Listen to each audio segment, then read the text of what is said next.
ပြည်နယ်လွှတ်တော်ကိုယ်စားလှယ်များခင်ဗျာ2013ခုနှစ်ချင်းပြည်နယ်လွှတ်တော်ဆိုင်ရာနည်းဥပဒေအခန်းနှစ်နည်းဥပဒေ၄နည်းဥပဒေခွဲကငယ်နည်းဥပဒေခွဲငယ်1အရာခွင့်ပန်ကြားလိုသည့်လွှတ်တော်ကိုယ်စားလှယ်ဒီမိမိကိုယ်တိုင်တော်လေးကောင်းအခြားလွှတ်တော်ကိုယ်စားလှယ်တူကတော်လေးကောင်းခွင့်ပန်ကြားရမှာဖြစ်ပါတယ်ဒီကနေ့မတဲရောက်နိုင်သည့်လွှတ်တော်ကိုယ်စားလှယ်များကိုစားအခြားလွှတ်တော်ကိုယ်စားလှယ်တူမှခွင့်ပန်ကြားပေးရန်ဖိတ်ခေါ်ပါတယ်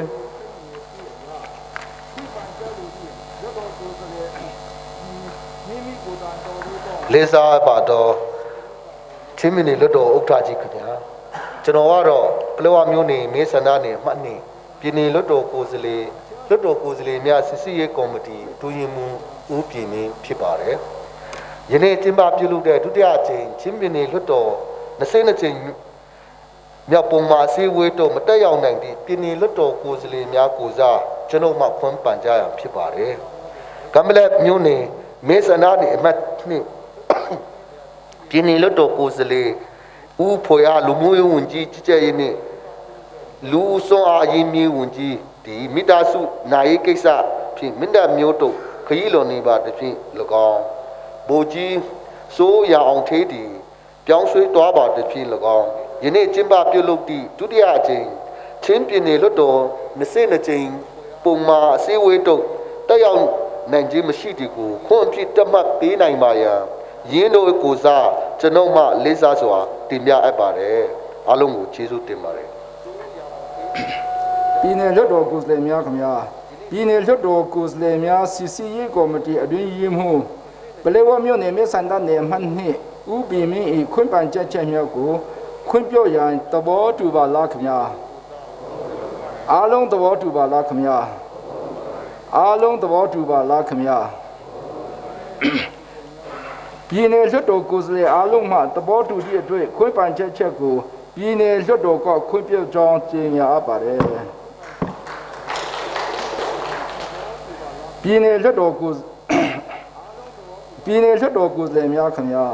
2013ခုနှစ်ချင်းပြည်နယ်လွှတ်တော်ဆိုင်ရာနည်းဥပဒေအခန်းနှစ်နည်းဥပဒေ၄နည်းဥပဒေခွဲကငယ်နည်းဥပဒေခွဲငယ်နှစ်အရဒုတိယအကြိမ်ချင်းပြည်နယ်လွှတ်တော်22ကြိမ်မြောက်ဘုံမှအစည်းအဝေးပထမပိုင်းသို့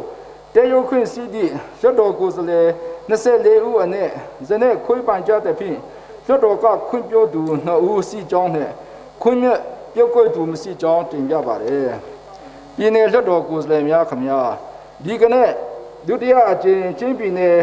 လွှတ်တော်22ကြိမ်မြောက်ဘုံမှအစည်းအဝေးပထမပိုင်းသို့တေယုခွင့်စီသူပြည်နယ်လွှတ်တော်ကိုယ်စားလှယ်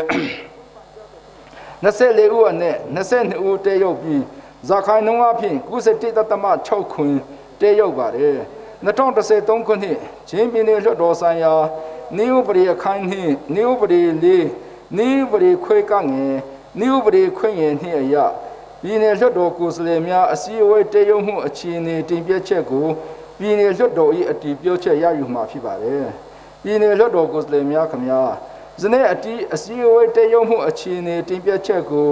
အတည်ပြုရန်အားလုံးသဘောတူပါလားအားလုံးသဘောတူပါလားခင်ဗျာအားလုံးသဘောတူပါလားခင်ဗျာလွှတ်တော်ကိုယ်စားလှယ်များအားလုံးကအစည်းအဝေးတေယုမှုကိုအတည်ပြုရန်သဘောတူသည့်အတွက်ပြည်နယ်လွှတ်တော်ကိုယ်စားလှယ်များအစည်းအဝေးတေယုမှုအခြေအနေတင်ပြချက်ကိုလွှတ်တော်မှအတည်ပြုမှတ်တမ်းတင်ကြောင်းကြေညာအပ်ပါတယ်ပြည်နယ်လွှတ်တော်ကိုယ်စားလှယ်များခင်ဗျာချင်းပြည်နယ်လွှတ်တော်ဥပဒေပြုရေးအဖွဲ့ဝင်အစားထိုးပြောင်းလဲတာဝန်ပေးအပ်ခြင်းအစီအစဉ်ဖြစ်ပါတယ်ပြည်နယ်လွှတ်တော်ကိုယ်စားလှယ်များခင်ဗျာ2013ခုနှစ်ချင်းပြည်နယ်လွှတ်တော်ဆိုင်ရာနည်းဥပဒေ90နည်းဥပဒေခွဲခန့်ငယ်ကခွဲအရချင်းပြည်နယ်လွှတ်တော်ဥပဒေပြုရေးအဖွဲ့ဝင်ဦးအောင်သိန်းအစားဦးတောင်းထွေးပြည်နယ်တရားရေးဦးစီးမှုကိုချင်းပြည်နယ်လွှတ်တော်ဥပဒေပြုရေးအဖွဲ့ဝင်အဖြစ်အစားထိုးတာဝန်ပေးအပ်ရန်လွှတ်တော်၏သဘောထားရယူမှာဖြစ်ပါတယ်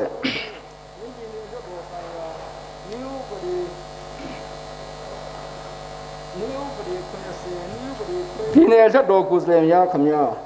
ချင်းပြည်နယ်လွှတ်တော်ဥပဒေပြုရေးအဖွဲ့ဝင်ဦးအောင်တင်းအစာဦးတောင်းထွေးပြည်နယ်တရားဤဦးစီးမှုအားချင်းပြည်နယ်လွှတ်တော်ဥပဒေပြုရေးအဖွဲ့ဝင်အဖြစ်အစားထိုးခန့်အပ်ရန်အားလုံးသဘောတူပါလားခင်ဗျာအားလုံးသဘောတူပါလားခင်ဗျာအားလုံးသဘောတူပါလားခင်ဗျာသဘောမတူသည့်လွှတ်တော်ကိုယ်စားလှယ်များရှိပါလားခင်ဗျာပြည်နယ်လွှတ်တော်ကိုယ်စားလှယ်များခင်ဗျာသဘောမတူသည့်လွှတ်တော်ကိုယ်စားလှယ်များမရှိသည့်အတွက်ချင်းပြည်နယ်လွှတ်တော်ဥပဒေပြုရေးအဖွဲ့ဝင်ဦးအောင်သိန်းအစာဦးတောင်းထွေးပြည်နယ်တရားရေးဦးစီးမှုအားချင်းပြည်နယ်လွှတ်တော်ဥပဒေပြုရေးအဖွဲ့ဝင်အဖြစ်အစားထိုးခိုင်းအပ်တာဝန်ပေးအပ်ကြောင်းကြေညာအပ်ပါတယ်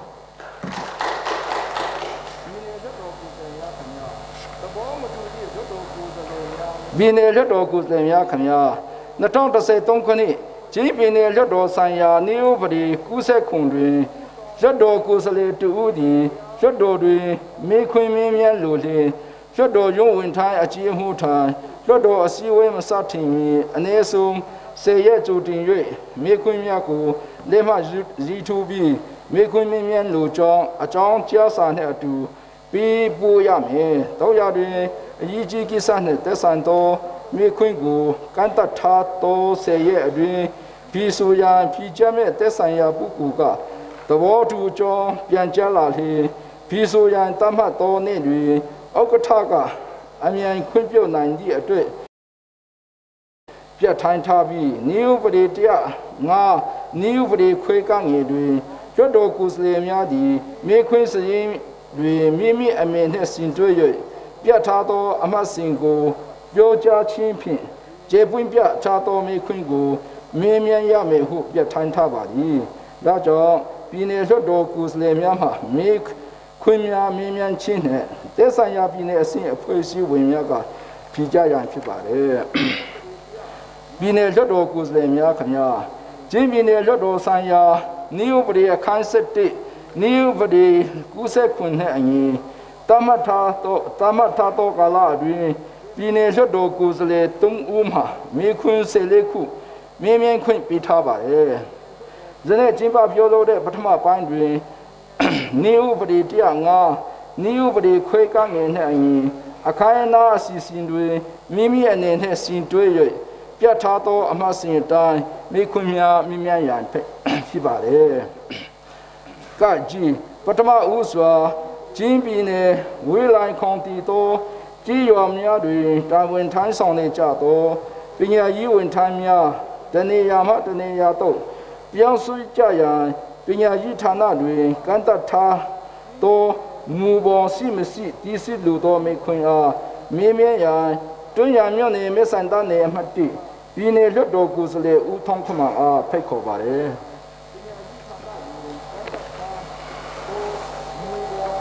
လေစာအဘတော်ချင်းပြည်နယ်လွှတ်တော်ဥက္ကဋ္ဌကြီးပြည်နယ်လွှတ်တော်ကိုယ်စားလှယ်များနဲ့ဌာနဆိုင်ရာအကြီးအမှူးများမင်္ဂလာပေါင်းနဲ့ပြည့်စုံသောနာနဲ့အရှင်အခါဖြစ်ပါရှိကြောင်းဆုမွန်ကောင်းတောင်းလျက်မေတ္တာပို့အပ်ပါသည်ကျွန်တော်ဒီချင်းပြည်နယ်တွန်းကြောင်မြို့နယ်အမတ်တစ်မဲဆာလာနဲ့ပြည်နယ်လွှတ်တော်ကိုယ်စားလှယ်ဦးထောင်မှန်ဖြစ်ပါတယ်ဥက္ကဋ္ဌကြီးမတရှင်ကျွန်တော်မင်းများလူတော်မင်းခွန်းမှာပညာရေးဝန်ကြီးဌာနဤပညာရေးဝန်ထမ်းများအပြောင်းအရွှေ့အနည်းအကန့်တရှိမရှိတိရှိလိုတော်မင်းခွန်းကိုချင်းပြည်နယ်အစိုးရအဖွဲ့အားမင်းများအပ်ပါသည်ဥက္ကဋ္ဌကြီးခမညာဝေးလံခုံတီတော်ကြီးရွာကျုံးများတွင်ရောက်ရှိလာ၍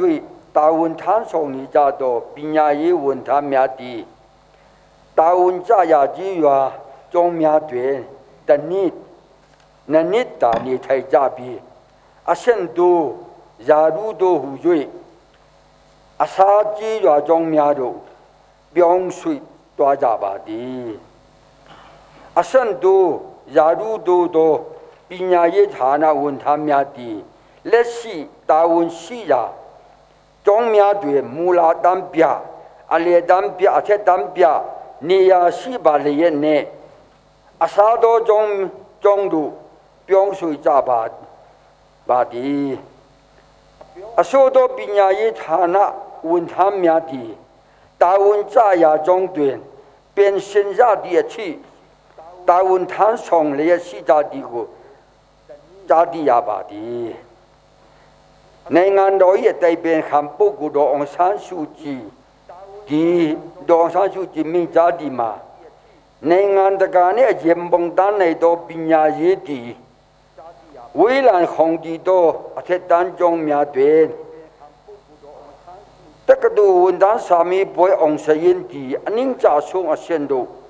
ยาวสิเนี่ยเดียวกูที่สิยาบาดีโอกาสขมีปิญญายิฐานะในงานตะการเนี่ยเยี่ยมบงตันในตัวปิญญาเยดีติดปิญญาเยวันทำเนี่ยอภิองมาช่วยอตวยอันนี้อาการตัด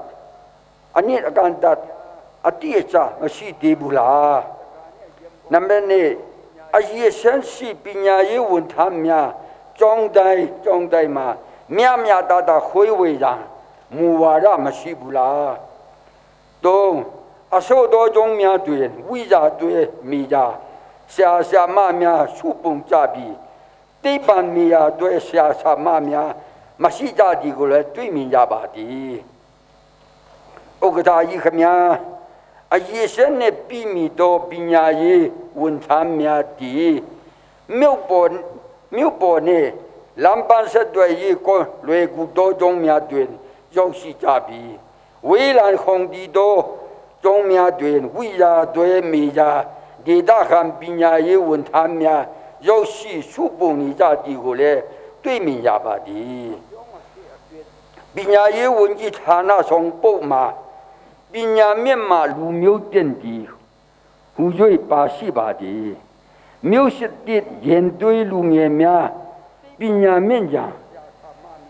อาเยเซนสิโตเจนยัดเต็นใจเสียสามาเมียจงได้มาเมียตาอ่อนคุยเวยอสิบุอาเยจีนี่พิบาดีเช่นปีเนี่ยกูมิวเนี่ยเตือนปิญญาเยไม่เตือนลาในอ่องรถโดเนี่ยสุยาอภัยเล็ดด้วยนี่ไหนได้เป็นอาจารย์กงยังกงจูผู้ปงบีส่งยศจ่ายอาเยจีส่งยอสินี่พิจองอเลอเนตเต็มပြบาดีจีอาลุงจีเต็มมาเลย လူတွေတော်ဤမင်းမင်းချက်အားပြည်နယ်အဆင့်အဖွဲ့စည်းဝေးကဖြေကြားပေးရန်ဖိတ်ခေါ်ပါတယ် လေးစားတဲ့ချင်းပြည်နယ်လွှတ်တော်ဥက္ကဋ္ဌချင်းနဲ့တကွတရားသူလွှတ်တော်ကိုယ်စားလှယ်များနဲ့တရားသူအားလုံးကိုယ်ကျမ်းမာချင်းစိတ်ချမ်းသာချင်းနဲ့သူချင်းမာစိတ်ချမ်းသာတာနဲ့ဒီผู้စွာနှုတ်ခွန်းဆက်တာပါတယ်ကျွန်တော်အနေနဲ့သွန်ဆောင်မြို့နယ်မဲဆန္ဒနယ်မှာဒီผู้ထောက်ခမတင်ပြတော့ကျေပွန်ပြမီခွန်ကိုလူမျိုးရေးဝန်ကြီးဒီနေ့ပြန်လည်ဖြေချမှာဖြစ်ပါတယ်ချင်းပြည်နယ်ဒီဝိလန်ခေါင်တည်တဲ့ဒေသဖြစ်တဲ့ဖြင့်ဒေသခံဒီစိတ်ခံစားရတဲ့ဒေသအဖြစ်သတ်မှတ်ထားပါတယ်ဒေသစိတ်ခံစားခွင့်ရရှိတဲ့ချင်းပြည်နယ်ရှိငြိမ်းဝန်ထမ်းများနဲ့ပြည်ဝန်ထမ်းများအပြောင်းဆွေးများဆောင်ရွက်ရမှာအခြေခံပညာဦးစီးဌာနရုံးချုပ်ရဲ့ချမှတ်ထားတဲ့အထက်တန်းပြအလေတန်းပြမူလတန်းပညာဆန်စနစ်နဲ့မူလတန်းပညာဆန်စနစ်ဂျာထိုးများအတွက်ပြောင်းဆွေးခံထားရေးမှုများကိုရှင်းလင်းတင်ပြသွားမှာဖြစ်ပါတယ်နံပါတ်1အနေနဲ့လက်ရှိဌာနတွင်လက်ရှိဂျာထိုးဖြင့်လှုပ်တဲ့အနည်းဆုံး2နှစ်ပြီးသူဖြစ်ရမယ်နံပါတ်2အနေနဲ့ဒေတာစိတ်ရရှိပြီးဝိလန်ဒေတာမှဖြစ်ပါကလှုပ်တဲ့အနည်းဆုံးတစ်နှစ်ပြီးသူများလျှောက်ထားနိုင်ပါတယ်နံပါတ်3ဝန်ထမ်းပေါင်းစည်းဖြစ်ပါကလက်ရှိဂျာထိုးလက်ရှိဌာနလှုပ်တဲ့အနည်းဆုံးတစ်နှစ်ပြီးခိုင်လုံသောအထောက်အထားတင်ပြနိုင်ရမှာဖြစ်ပါတယ်နံပါတ်4အနေနဲ့တ သက်ဆိုင်ရာဌာနကြီးကဲမှတစ်ဆင့်ထောက်ခံတင်ပြရပါမယ်ငါပြမှုပြစ်ဒဏ်ခံရစေကာလမဖြစ်စေရပါ6ဆရာပူဆရာလူစင်ရရလိုအပ်သောဘာသာရပ်နဲ့အထူးပြုဘာသာရပ်ကိုင်ညီမှုများကိုဦးစားပြီးစဉ်းစားမှာဖြစ်ပါတယ်ခုနှစ်လက်ရှိဌာနလက်ရှိရာထူးတက်ကြီးသိငယ်စင်ရရကေကန်ရှင်လျှောက်ထားနေရလိလတ်မှုအပေါ်မှာမူတည်စဉ်းစားရမှာပါမယ်အပြောင်းရွှေ့လျှောက်ထားတဲ့နေရာရဲ့လိလတ်မှုဆိုလိုတာဖြစ်ပါတယ်နံပါတ်8အနေနဲ့ကျောင်းအစင်တမတ်ချက်ဝန်ထမ်းပေါင်းစည်းရေးအိမ်ထောင်ရှိသူမိသားစုအရေးအတွက်များသူများကိုဦးစားပေးစဉ်းစားမိလူမှုရေးခက်ခဲကျန်းမာရေးခက်ခဲရှိပါကအထောက်ထားအပြည့်အစုံဖြင့်တင်ပြနိုင်ပါတယ်ကိုအခြေခံပညာလေတန်းကျောင်းမှအလေတန်းကျောင်းခွဲမှအလေတန်းကျောင်းတို့ကျောင်းစင်တူမြင်သွားတဲ့အခါအဆိုပါကျောင်းမှမူလတန်းကျောင်းအားဖြစ်စီကျောင်းလုပ်တဲ့3နှစ်နဲ့ပေါင်း၍ခေယကန်ရှင်စန္ဒပြုတောင်းခံခေယကန်ရှင်ဤစန္ဒပြုတောင်းခံ၍တန်းစီရာတွင်ထည့်သွင်းဆောင်ရွက်ရပါမည်နံပါတ်10ကအထက်တန်းပြတ်များကိုတိုင်းဒေသကြီးပြည်နယ်ပညာရေးမိုးရုံများရုံးခွဲများမှလုတ်တဲ့ရမှတ်များကိုပြည်ထောင်စုရာထူးဝင်ဖွဲ့မှထုတ်ပြန်ထားသောညွှန်ကြားချက်နဲ့ညီတန်းစီစာရည်ရွယ်ပြီးသက်ဆိုင်ရာတိုင်းဒေသကြီးပြည်နယ်အစိုးရဖွဲ့သဘောထားမှတ်ချက်တောင်းခံကသက်ဆိုင်ရာတိုင်းဒေသကြီးပြည်နယ်ပညာရေးမိုးများနဲ့ရုံးခွဲများမှအမိန့်ထုတ်ပြန်ရပါမည်။ဒါကွယ်အထက်တန်းပြအလဲတန်းပြများကိုခရိုင်ပညာရေးမိုးရုံးမှလှုပ်တက်ကြမဲ့များကိုပြည်ထောင်စုရာထူးဝင်ဖွဲ့မှထုတ်ပြန်ထားတဲ့ညွှန်ကြားချက်များနဲ့ညီတန်းစီရာရေးဆွဲပြီးသက်ဆိုင်ရာတိုင်းဒေသကြီးပြည်နယ်ပညာရေးရုံးခွဲများမှတဆင့်တိုင်းဒေသကြီးပြည်နယ်ဆိုရ၏သဘောထားမှချက်တောင်းခံကသက်ဆိုင်ရာခရိုင်ပညာရေးမိုးရုံးများမှထုတ်ပြန်ရပါမည်။ကငယ်မူလတန်းပြများကိုမြို့နယ်ပညာရေးမိုးရုံးများမှလှုပ်တက်ကြမဲ့များကိုပြည်ထောင်စုရာထူးဝင်ဖွဲ့မှထုတ်ပြန်ထားသောညွှန်ကြားချက်များနဲ့ညီတန်းစီရာရေးဆွဲပြီးသက်ဆိုင်ရာခရိုင်ပညာရေးမိုးများတိုင်းဒေသကြီးပြည်နယ်ပညာရေးမိုးများရုံးခွဲများမှတဆင့်တိုင်းဒေသကြီးပြည်နယ်အစိုးရဖွဲ့သဘောထားမှချက်တောင်းခံကသက်ဆိုင်ရာမြို့နယ်ပညာရေးမိုးရုံးများမှအမိန့်ထုတ်ပြန်ရပါမည်။တို့ဖြစ်၍ချင်းပြည်နယ်တွင်ရှိတာဝန်ထမ်းဆောင်နေကြတဲ့ပြည်နယ်ဝန်ထမ်းများအပြောင်းရွှေ့ခန့်ထားရတွင်အထက်ဖော်ပြပါအခြေခံပညာဦးစီးဌာနရုံးချုပ်မှချက်မှတ်ထားတဲ့ရာထူးအလိုက်ပြောင်းရွှေ့ခန့်ထားရေးနဲ့မုံနဲ့ညီပြောင်းရွှေ့ခန့်ထားခြင်းများကိုဆောင်ရွက်လျက်ရှိပါကြောင်းပြကြားအပ်ပါတယ်ကျေးဇူးတင်ပါတယ်လူတွေရောကြီးမင်းမြင့်ချက်ပေါ်အနည်းငယ်ဖြစ်ဆက်လိုတာကဥပမာရှမ်းပြည်နယ်အစီပန်းမြို့ပိုင်းပညာရေးကဏ္ဍကိုမေ့ကြည့်တဲ့အခါမှာရှမ်းပြည်နယ်တို့နော်ပြောင်းရွှေ့လို့တဲ့တခြားတိုင်းလက်ပြည်နယ်ကဝန်ထမ်းတွေကို9နှစ်နေရမယ်အဲ့ဒါမှလက်ခံရဆိုတာလေးရှိတယ်အဲ့ဒီအတွက်ကြောင့်ကျွန်တော်တို့ချင်းပြည်နယ်မှာလေအဲ့ဒီဟာနဲ့ပတ်သက်ပြီးတော့ချင်းပြည်နယ်ရဲ့အခက်အခဲကိုတွေ့ပြီးတော့ GC မှာတော့ပညာရေးဝန်ထမ်းထက်ကစကယ်လို့ချင်းပြည်နယ်မှာအလုပ်လျှောက်ချင်တယ်ပြောင်းချင်တယ်ဇာထူးစုချင်တယ်ဆိုရင်တော့နည်းနည်းအကန့်အသတ်လေးလူပေးရင်တော့ရှမ်းပြည်နယ်လိုအကောင်းဆုံးဖြစ်မယ်ဆိုတာကိုလေကျွန်တော်အနေနဲ့ထပ်လောင်းပြီးအကြံပြုလိုပါတယ်အစီအစဉ်ခါခွေချင်းပြည်နယ်တွန်းရမြို့နယ်အစီဖက်ချမ်းစကိုင်းတိုင်းဒေသကြီးကလေးမြို့နယ်ဒူးမြို့နယ်နဲ့ဆက်ဆက်သော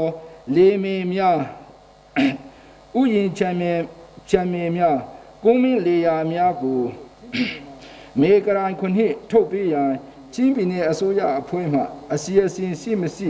တည်ရှိလိုတော်မိခွန်အားမင်းမြန်းရန်တွင်းရမြို့နယ်မဲဆန္ဒနယ်အမှတ်1ပြည်နယ်လွှတ်တော်ကိုယ်စားလှယ်ဦးထွန်းကွန်မှဖိတ်ခေါ်ပါတယ်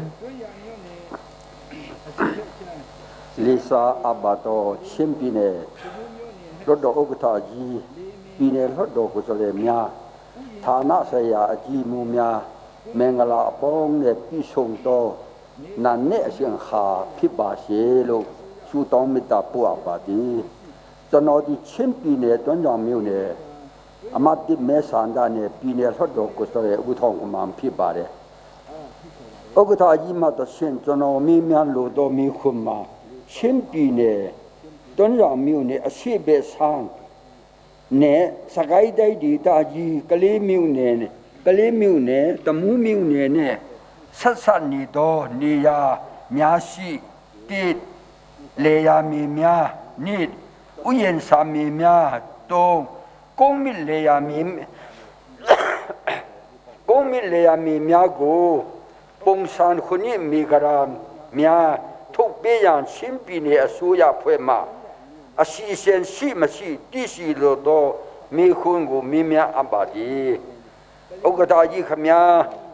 สกายได้ดีตาจีกะเลมิวเน่ตะมูมิวเน่เน่สัตสันนี่โตเนมีเมียลำทางอุสุเสิลตัวยังจัว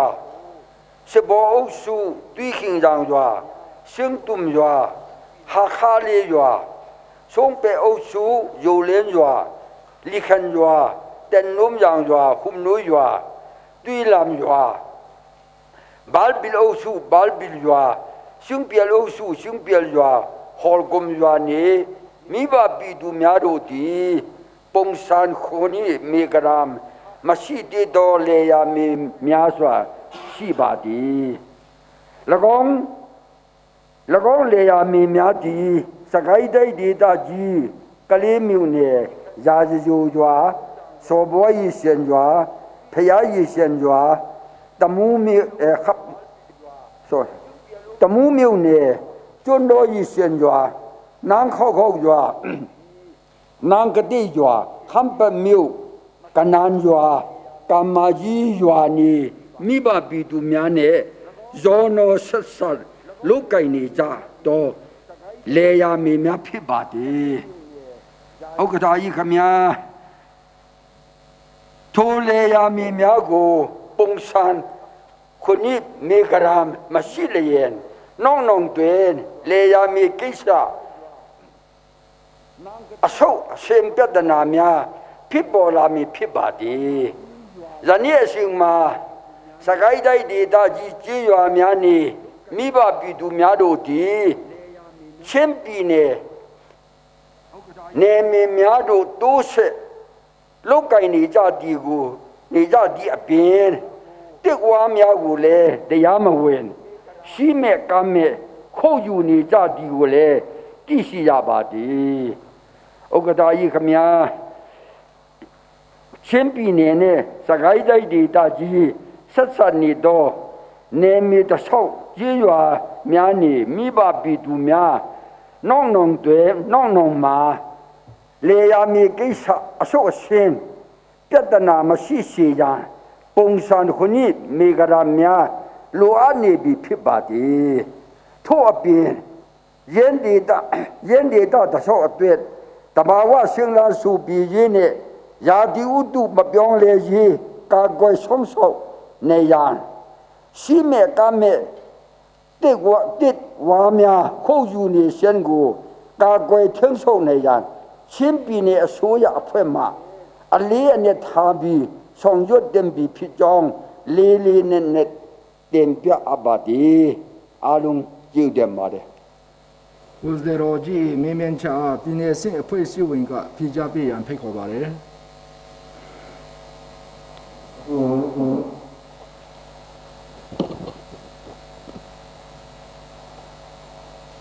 လေးစားပါတော့ပြည်နယ်လွတ်တော်ဥက္ကဋ္ဌနဲ့တကွပြည်နယ်လွတ်တော်ကိုယ်စားလှယ်များခင်ဗျာကျွန်တော်စိုက်ပျိုးမွေးမြူရေးတစ်တော်တတ်တော်ဝင်ဥမာဟင်ဒါအနေနဲ့တွန်းဆောင်မြို့နယ်မဲဆန္ဒနယ်မတ်တစ်လွတ်တော်ကိုယ်စားလှယ်ဦးထုံးခမောင်ရဲ့ခြေပွန်းပြမိခွန်းကိုဖြေချတော့မှာဖြစ်ပါတယ်ချင်းပြည်နယ်တွန်းဆောင်မြို့နယ်အတွင်းနတ်မြောင်းကျူဝိုင်းအားပတ်ဝန်းကျင်ထိန်းသိမ်းရေးနဲ့တစ်တော်ဝင်ဌာန၏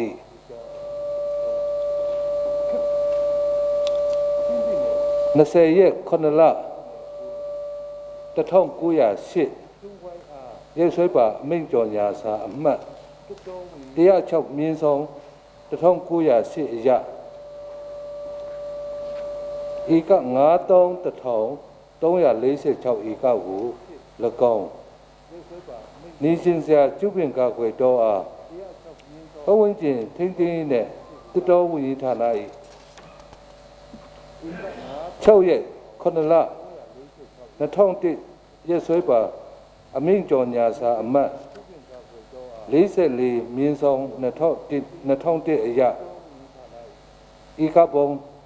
13900 1,900,662 ကစုစုပေါင်းကျူဝိုင်းကျူပင်ကာကွယ်တော်ဤက2,331,008 နဲ့8ဧကကိုဖွဲ့စည်းခဲ့ပါတယ်တွန်းဆောင်မြို့နယ်10ဘုတ်ကြီးရွာအုပ်စုတစိတ်တဒေသနဲ့လမ်ထောင်ကြီးရွာအုပ်စုမှာနှမြောင်းကျူဝိုင်းအတွင်ကြောက်ရောက်ပြီးတော့ပတ်ဝန်းကျင်ထိန်းသိမ်းရေးနဲ့တစ်တော်ကြီးရာဝန်ကြီးဌာန၏28ရက်17လ2014ရက်စွဲပါအမိန့်ကြော်ညာစာအမှတ်100နှစ်မြင်းဆောင်2014အရ10ပေါက်ကြီးရွာအုပ်စုသွေးခင်ရန်ကကြီးရွာမှာကြီးရွာတွင်လဲမီ160.94 ဧကသွေးခင်ရန်ခကြီးရွာမှာလဲမီ209.53 ဧကလမ်ထောင်ကြီးရွာအုပ်စုရှယ်ထောရန်ကြီးရွာတွင်လဲမီ310.2 ဧကစုစုပေါင်းလဲမီပေါင်း688.64 ဧကအား၎င်းနေချင်းစရာကျုပ်ပင်ကာကွယ်တော်အတွင်ပတ်ဝန်းကျင်ထိန်းသိမ်းရေးနဲ့တစ်တော်ကြီးရာဝန်ကြီးဌာန၏29ရက်4လ2015ရက်စွဲပါအမိန့်ကြော်ညာစာအမှတ်458မြင်းဆောင်2015အရဒီခန့်ကြီးရွာရှိလေမီဧက100ဧကအား၎င်း28 17လ2014ရက်စွဲပါအမိန့်ကြော်ညာစာအမှတ်105မြင်းဆောင်2014အရ10ပေါက်ကြီးရွာအုပ်စုစင်တုံကြီးရွာတွင်လေမီ150 ဧကအား၎င်း9ရက်9လ2019ရက်နေ့စွဲပါအမိန့်ကြော်ညာစာအမှတ်181မြင်းဆောင်2019အရစင်ဘဲလ်ကြီးရွာအုပ်စုစင်ဘဲလ်ကြီးရွာရှိလေမီ133 ဧကအား၎င်းဘာလ်ဘီကြီးရွာအုပ်စုဘာလ်ဘီကြီးရွာရှိလေမီ90 ဧက90အား၎င်းစုစုပေါင်းလေမီ1214.64 ဧကပတ်ဝန်းကျင်ထိန်းသိမ်းရေးနဲ့တစ်တော်ဝန်ကြီးဌာနမှပယ်ဖျက်ပေးခဲ့ပြီးဖြစ်ပါတယ်သူတို့ပယ်ဖျက်ထားရှိမှုအပေါ်နတ်မြောင်းကျူဝဲအတွင်10ပေါက်ကြီးရွာအုပ်စုတွင်တောင်သူပေါင်း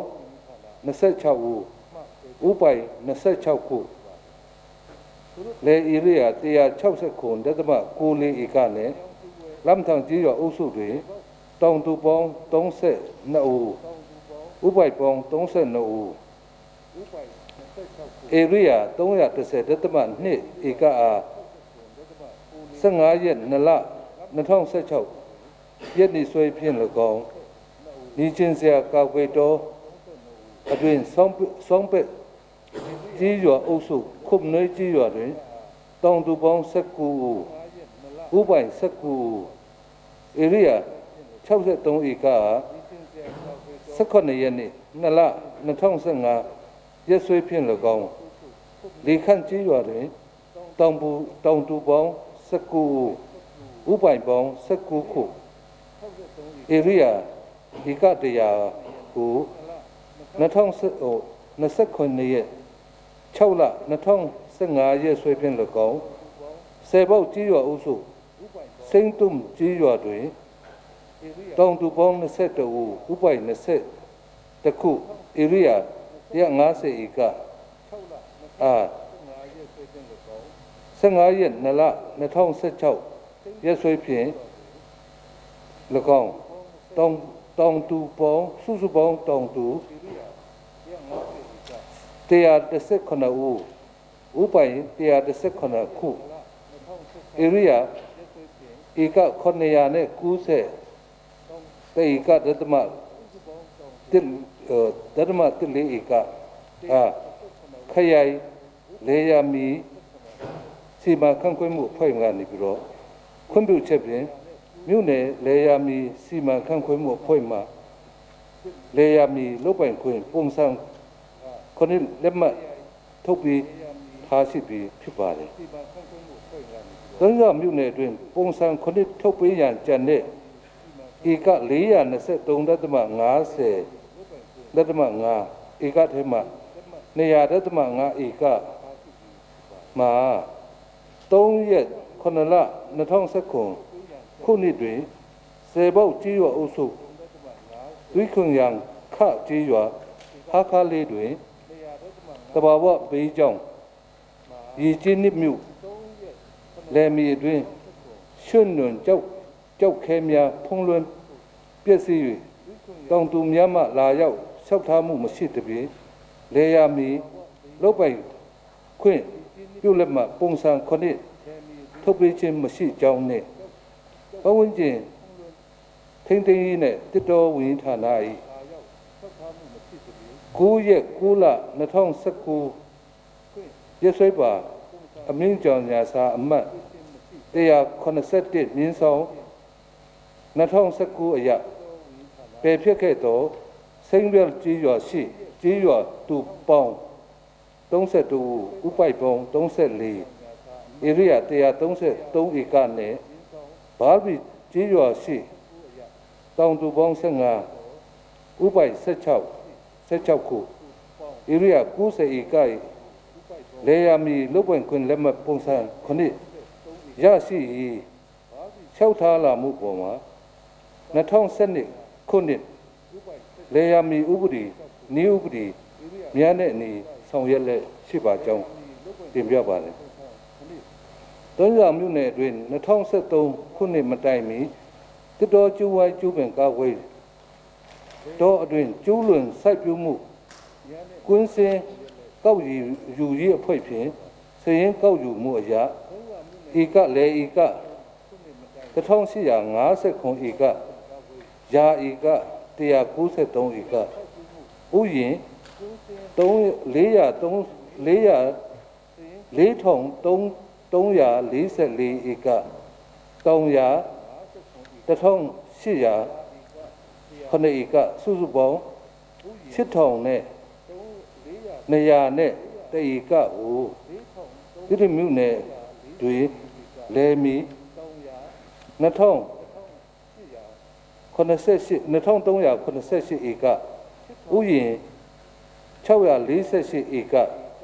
တောင်ယာ1930ဧကစုစုပေါင်း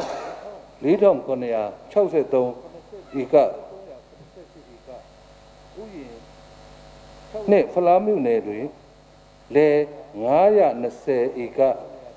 ယာ244ဧကဥယျင်28ဧကတောင်ယာ945ဧကစုစုပေါင်း1330ဧကရှိလေယာမီများသည့်တစ်တော်ကျူဝိုင်းကျူပင်ကာကွယ်တော်တွင်ကြာရောက်နေပြီးတစ်တော်မီအဖြစ်မှပယ်ဖြစ်ခွင့်မရရှိသေးသဖြင့်မြို့နယ်3မြို့တွေတွင်စုစုပေါင်းတစ်တော်မီအတွင်စိုက်ပျိုးမီ14300နဲ့1ဧကမှာ2012ခုနှစ်လေယာမီဥပဒေနဲ့ညီညွတ်မှုမရှိပါသဖြင့်လေယာမီလုပ်ပိုင်ခွင့်ပုံစံသတ်မှတ်ပုံစံခုနှစ်ထုတ်ပေးနိုင်ခြင်းမရှိကြောင်းသိရှိရပါတယ်။ဥပဒေလောလောကိုယ်စားလှယ်မှမင်းမြန်သောမိခွန်းနဲ့ပတ်သက်ပြီးတော့2012 လေယာမီဥပဒေပုံမှန်3ကပ်ပါလေယာမီအမျိုးအစားများကိုသာလေယာမီဥပဒေနည်းဥပဒေညွှန်ကြားချက်များနဲ့အညီဖရိုင်လေယာမီစီမံခန့်ခွဲမှုအဖွဲ့စစ်စစ်အတည်ပြုချက်ဖြင့်မြို့နယ်လေယာမီစီမံခန့်ခွဲမှုအဖွဲ့ကလေယာမီလုပ်ပိုင်ခွင့်ပုံစံ9ပြဋ္ဌာန်းထားတဲ့အတွက်တော်ကျိုးဝိုင်းနဲ့ကျိုးဝင်ကခွေတော်များအတွင်းရှိ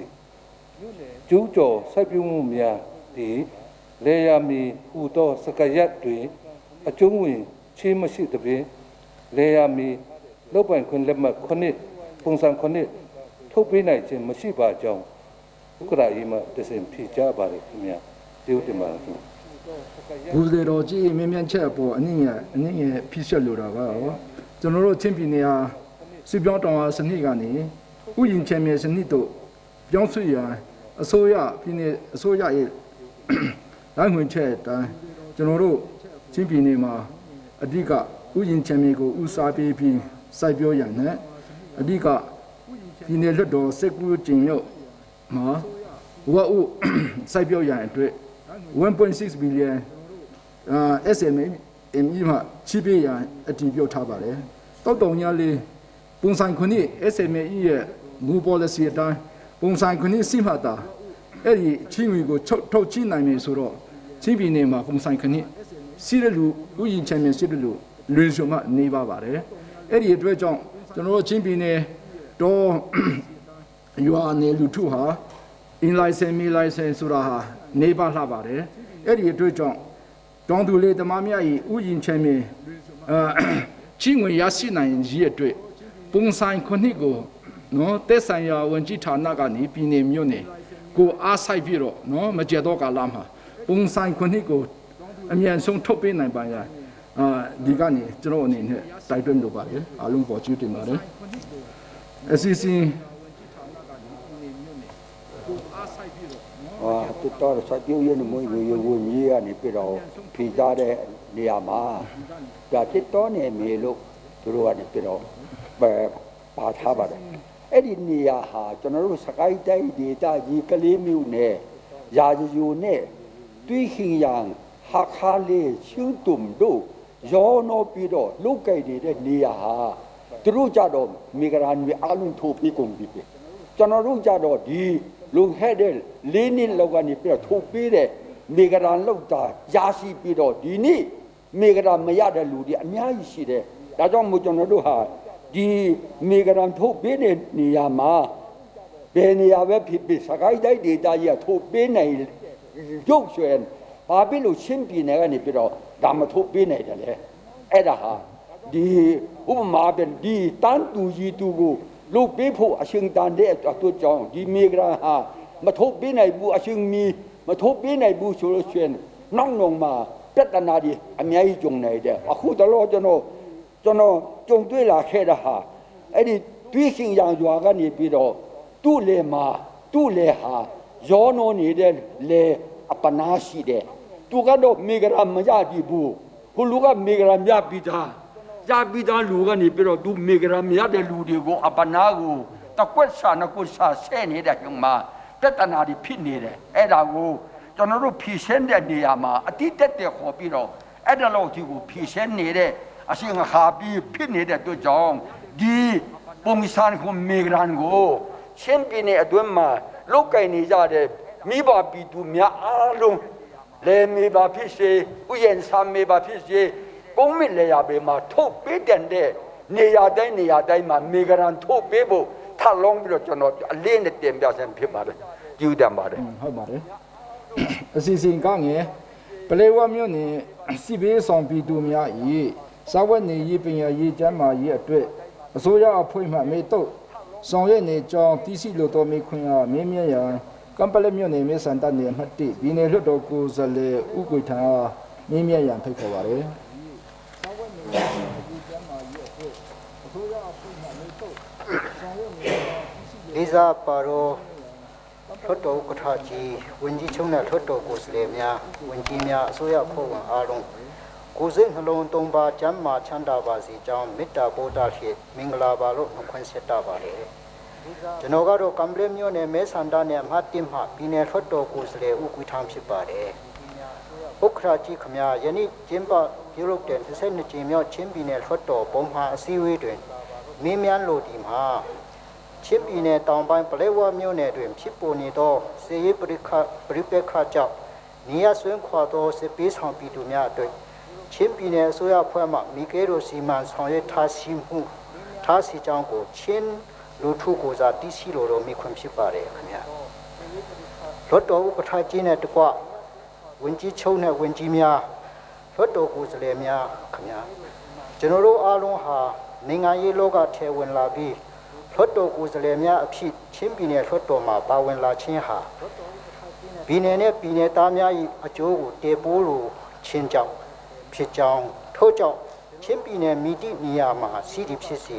ပြည်နယ်သူပြည်နယ်သားများ၏အခွင့်အရေးများမဆုံးဆုံးအောင်ကာကွယ်ဖို့နဲ့ပြည်နယ်သူပြည်နယ်သားများရဲ့ရတင်ရထိုက်တဲ့အခွင့်အရေးများကိုမျှတဖြစ်အောင်ထောက်ပံ့ပေးခြင်းခွဲဝေပေးခြင်းဆောင်ရွက်ပေးခြင်းများကိုပြုလုပ်မြတ်အစိုးရအဖွဲ့နဲ့လွှတ်တော်ကိုယ်စားလှယ်များဖြစ်ကြောင်းကိုနားလည်ရမှာဖြစ်ပါတယ်။အဲဒါကြောင့်ကိုမျိုးနယ်အရှင်ပြည်သူတို့သူများမျိုးနယ်လည်းအရှင်ပြည်အောင်ချင်းပြည်နယ်အတွင်းဖြစ်တဲ့များအားလုံးကိုမိမိရဲ့အရေးကဲတော့တဘိုးထားရန်တော့လွှမ်းမြေဖြစ်ပါတယ်။ထို့လို့ဖြစ်ရန်လည်းပြည်သူများကကျွန်တော်တို့ကိုတင်မြှောက်ထားခြင်းဖြစ်ကြောင်းဖြစ်ပါတယ်။ဒါကြောင့်၎င်းပလဲဝတ်မျိုးနယ်စစ်ပေးဆောင်ပြည်သူများရဲ့အခက်အခဲကိုချင်းပြည်နယ်အစိုးရအဖွဲ့မှစာဝတ်နေရေးတို့တွင်တုံ့ပြန်ဆောင်ရွက်မှုလှုပ်ဆောင်နေကြောင်းလည်းသိရှိရပါတယ်။စစ်ပေးဆောင်ပြည်သူများမှလည်းခက်ခဲကြောင်းတင်ပြတာကိုတွေ့ရှိရပါတယ်။ထို့သောဆောင်ရွက်ရမှာတစ်ဒုက္ခရောက်နေသောစစ်ပေးဆောင်လူဦးရေမြင့်မြတ်စီကြောင်း၎င်းနံပါတ်2၎င်းတို့နေထိုင်ရန်စခန်းမြင့်မြတ်ဖွင့်လှစ်ထားစီကြောင်းနံပါတ်3ကတော့စာနာရေးခပညာရေးကျန်းမာရေးတို့အတွက်မိကဲတို့စီမံဆောင်ရွက်နေကြောင်းသိရှိလိုပါတယ်။ယခုအခါတွင်ရခိုင်ပြည်နယ်မှာ COVID-19 ကူးစက်မှုတိုးပွားနေပါသည်။စစ်ပေးဆောင်ပြည်သူများ၏ COVID-19 ကာကွယ်ရေးအရေးကြီးလိုအပ်မည်ဖြစ်ပါတယ်။လွန်ခဲ့သောအစိုးရလက်ထက်2015တွင်လည်းဟာခါမြို့တွင်တဘာဝပေးကြီးမားစွာဖြစ်ပေါ်ခဲ့သည်ဖြစ်။ပြည်နယ်အစိုးရအဖွဲ့၏ဦးဆောင်မှုဖြစ်ဒုက္ခရောက်နေသောပြည်သူများအတွက်ယာယီစခန်းများဖွင့်လှစ်ခြင်းစာဝတ်နေရေးပညာရေးကျန်းမာရေးတို့တွင်လိဟာမှုမရှိစေရေးပြည်သူများရေရှည်ဘဝပြန်လည်ထူထောင်ရေးဖြစ်လာအောင်အစိုးရ NGO CSO ပါတာရေးအဖွဲ့များယနေ့ရဝေးရောက်ပြည်သူများအပါအဝင်အမျိုးသားတာဝန်ကဲတော့ဆောင်ရွက်ခဲ့ကြောင်းမြင့်ဖြစ်ပါတယ်။ယခုပလဲဝမျိုးနယ်အရေးဒီဒါမှတဘာဝပြင်းနေမတူပဲစစ်ပေးဒုက္ခဖြစ်နေပါဖြစ်စေရေးဒီမိတိအချိန်တွင်ခြုံငင်း၍နင်းချမ်းလာမည်ဟုခံမှန်း၍မရပါတို့ဖြစ်ပါ၍ချင်းပြည်နယ်အစိုးရအဖွဲ့မှစစ်ပေးဆောင်ပြည်သူများ၏ရေရှည်ရည်တည်နေရေးနှင့်လူမှုဘဝပြန်လည်ထူထောင်နေရေးကိုဥတည်၍လက်ရှိစခန်းများနှင့်လုံလောက်မှုမရှိပါကတောင်ပိုင်းမြို့နယ်များတွင်ဖြစ်စေတင်းတော်မြို့နယ်များတွင်ဖြစ်စေကူညီပံ့ပိုးရန်လွယ်ကူသည့်နေရာများတွင်စစ်ပေးဆောင်စခန်းများထပ်မံဖွင့်လှစ်ပြီး၎င်းစစ်ပေးဆောင်များအခက်အခဲကိုမိမိတို့ရဲ့အရေးကဲတော့မေတ္တာထားရှိပြီးကူညီနေရန်စီမံဆောင်ရွက်လိုကြောင်းတင်ပြရင်ချင်းပြည်နယ်အစိုးရဖွဲ့စီမံခန့်ခွဲမှုကိုတည်ရှိလိုကြောင်းလွှတ်တော်ကရာကြီးမှတရှင်းပြည်သူများကိုစားမင်းများအပ်ပါခင်ဗျာကျေးဇူးတင်ပါတယ်ဘုရားတော်ကြည်မြင့်မြတ်ချာတက်ဆိုင်ရာပြည်အစိုးရအဖွဲ့အစည်းမှဒီဝိမှာပြည်ကြပေးဖို့ဖိတ်ခေါ်ပါတယ်ဒေသတဲ့ချင်းပြည်နယ်တော်ကရာချင်းတဲ့ကွာတရားသူတော်ကိုယ်စားလှယ်များအားလုံးကျမချန်တာပါစီလို့ကိုစွမ်းတို့ခွန်ဆက်တာပါတယ်ကံပလမြို့နယ်မဲဆန္ဒနယ်မှာတိမဥကွေးထံညီတဲ့ဂျပန်ပြည်民ခွင့်ကိုကျွန်တော်ချင်းပြည်နယ်ဆိုရဖွဲ့ဝင်လူမှုရေးဝန်ကြီးအနေနဲ့မှပြန်လည်ဖြေချပါဖြစ်ပါတယ်ချင်းပြည်နယ်မင်းတပ်ခရိုင်ပလဲဝမြို့နယ်တွင်မြန်မာတပ်မတော်နဲ့ချမ်းဖြစ်ဖွဲ့တို့ညာရဲ့တိုက်ပွဲချစ်သွေးမင်းများသည်မှုများသည်2015နိုဝင်ဘာလမှစတင်ပြီးတော့ပြင်းထန်စွာဖြစ်ပွားခဲ့ပြီးကျေးရွာနေပြည်သူများမှာပလဲဝမြို့ပေါ်တိုက်ပွဲဆောင်စခန်းများနဲ့ စမီမြုတိုက်ပွဲဆောင်စခါများတို့ပြောင်းရွှေ့နေထိုင်လာကြပါတယ်ပလောဝမြို့ပေါ်မှာအိမ်ထောင်စု848စုကြာ1694ဦးမ1984ဦးပေါင်း3680ဦးစမီမြုတွင်အိမ်ထောင်စု814စုကြာ1649ဦးနဲ့မ1869ဦးစုစုပေါင်း3518ဦးမိစားတွင်အိမ်ထောင်စု105စုကြာ212ဦးမ259ဦးပေါင်း939ဦးစင်စန်းဝတ်ချီရွယ်မှာအိမ်ထောင်စု119စုကြာ211နဲ့မ263ဦးပေါင်း484ဦးအချက်ကြီးရွာများတွင်အိမ်ထောင်စု98စုကြာ232ဦးမ221ဦးပေါင်း452ဦးရှိပြီးစုစုပေါင်းအိမ်ထောင်စု1982စုကြာ4068ဦးနဲ့မ4594ဦးစုစုပေါင်း8662ဦးရှိပါတယ်ပလဲဝမြို့နယ်ရှိမြို့နယ်တွင်ရှိတိုက်ပွဲရှောင်ပြည်သူများအတွက်ချင်းပြည်နယ်ဆိုရအဖွဲ့မှာစံ3960စီ2024ပေတာစာ3320ပေတာပဲ2498ပေတာတို့ကိုထောက်ပံ့ပြခဲ့ပြီးဘာသာရေးအသင်းဖွဲ့များအလူရှင်များအရက်ဖက်ဖွဲ့စည်းများသီးပုဂ္ဂလအလူရှင်များနိုင်ငံတကာဖွဲ့စည်းများဖြစ်တဲ့ WFP ICRC မြန်မာကွန်ခုရာစီယာတော်နဲ့လူမှုရေးအဖွဲ့အစည်းများမှလည်းစားတောက်ကုန်အဝတ်အထည်များကျောင်းသုံးပစ္စည်းများစာအုပ်များထောက်ပံ့လူတိုင်းလက်ရှိပါလေချင်းပြည်နယ်ဆိုရအဖွဲ့အစီအစဉ်ဖြင့်ပလောဝမြို့ပေါ်တိုက်ပွဲရှောင်အိမ်ထောင်စုများယာယီနေထိုင်ရတဲ့ IDP ကမ်များဆောက်လုပ်ပြရမှာမြို့မဘောလုံးကွင်းကမ်တစ်တွင်အိမ်ထောင်စု319စုကြာ909ဦးမှ966ဦးပေါင်း1983ဦးဝိတုံတာယုံကျောင်းကမ်နစ်တွင်ဘကကျောင်းမြို့မရွာမမြို့မလူနေအိမ်တွင်အိမ်ထောင်စု128စုကြာ235ဦးမှ282ဦးပေါင်း490ဦး96ဦးအာစီဖျားကျောင်းကမ်3တွင်အိမ်ထောင်စု25စုကြာ55ဦးမှ52ဦးပေါင်း109ဦးအထာကတစ်ကမ်လီတွင်တုံတန်တနာပြုကျောင်းအင်္ဂလိကန်ကျောင်းအင်္ဂလိကန်ဖျားကျောင်းအကာခမ်းမတဆညာယုံပြည်ခိုင်ဖြူယုံပြည်ထောင်စုအိမ်ထောင်များတွင်အိမ်ထောင်စု149စုကြာ292ဦးမှ393ဦးပေါင်း645ဦးဆောင်ရွက်စေစိုက်ပျိုးရေးကမ်ငါတွင်မြို့မရက်ွက်လူနေအပါဝင်အိမ်ထောင်စု52စုကြာ139ဦးမှ126ဦးပေါင်း245ဦးစုစုပေါင်းအိမ်ထောင်စု693စုကြာ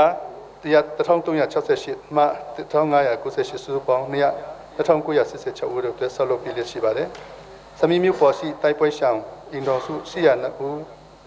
အိမ်ထောင်စု802စု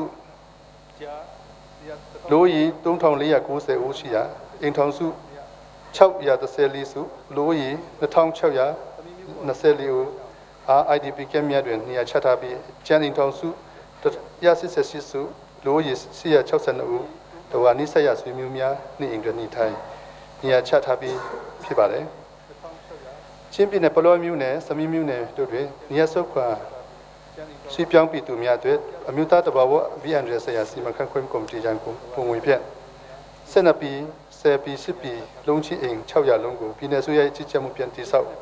ရရှိရမှာ18လ2020အထိ388လုံးဆောက်လုပ်ပြီးစီးပြီးကျန်220နှလုံးကိုတော့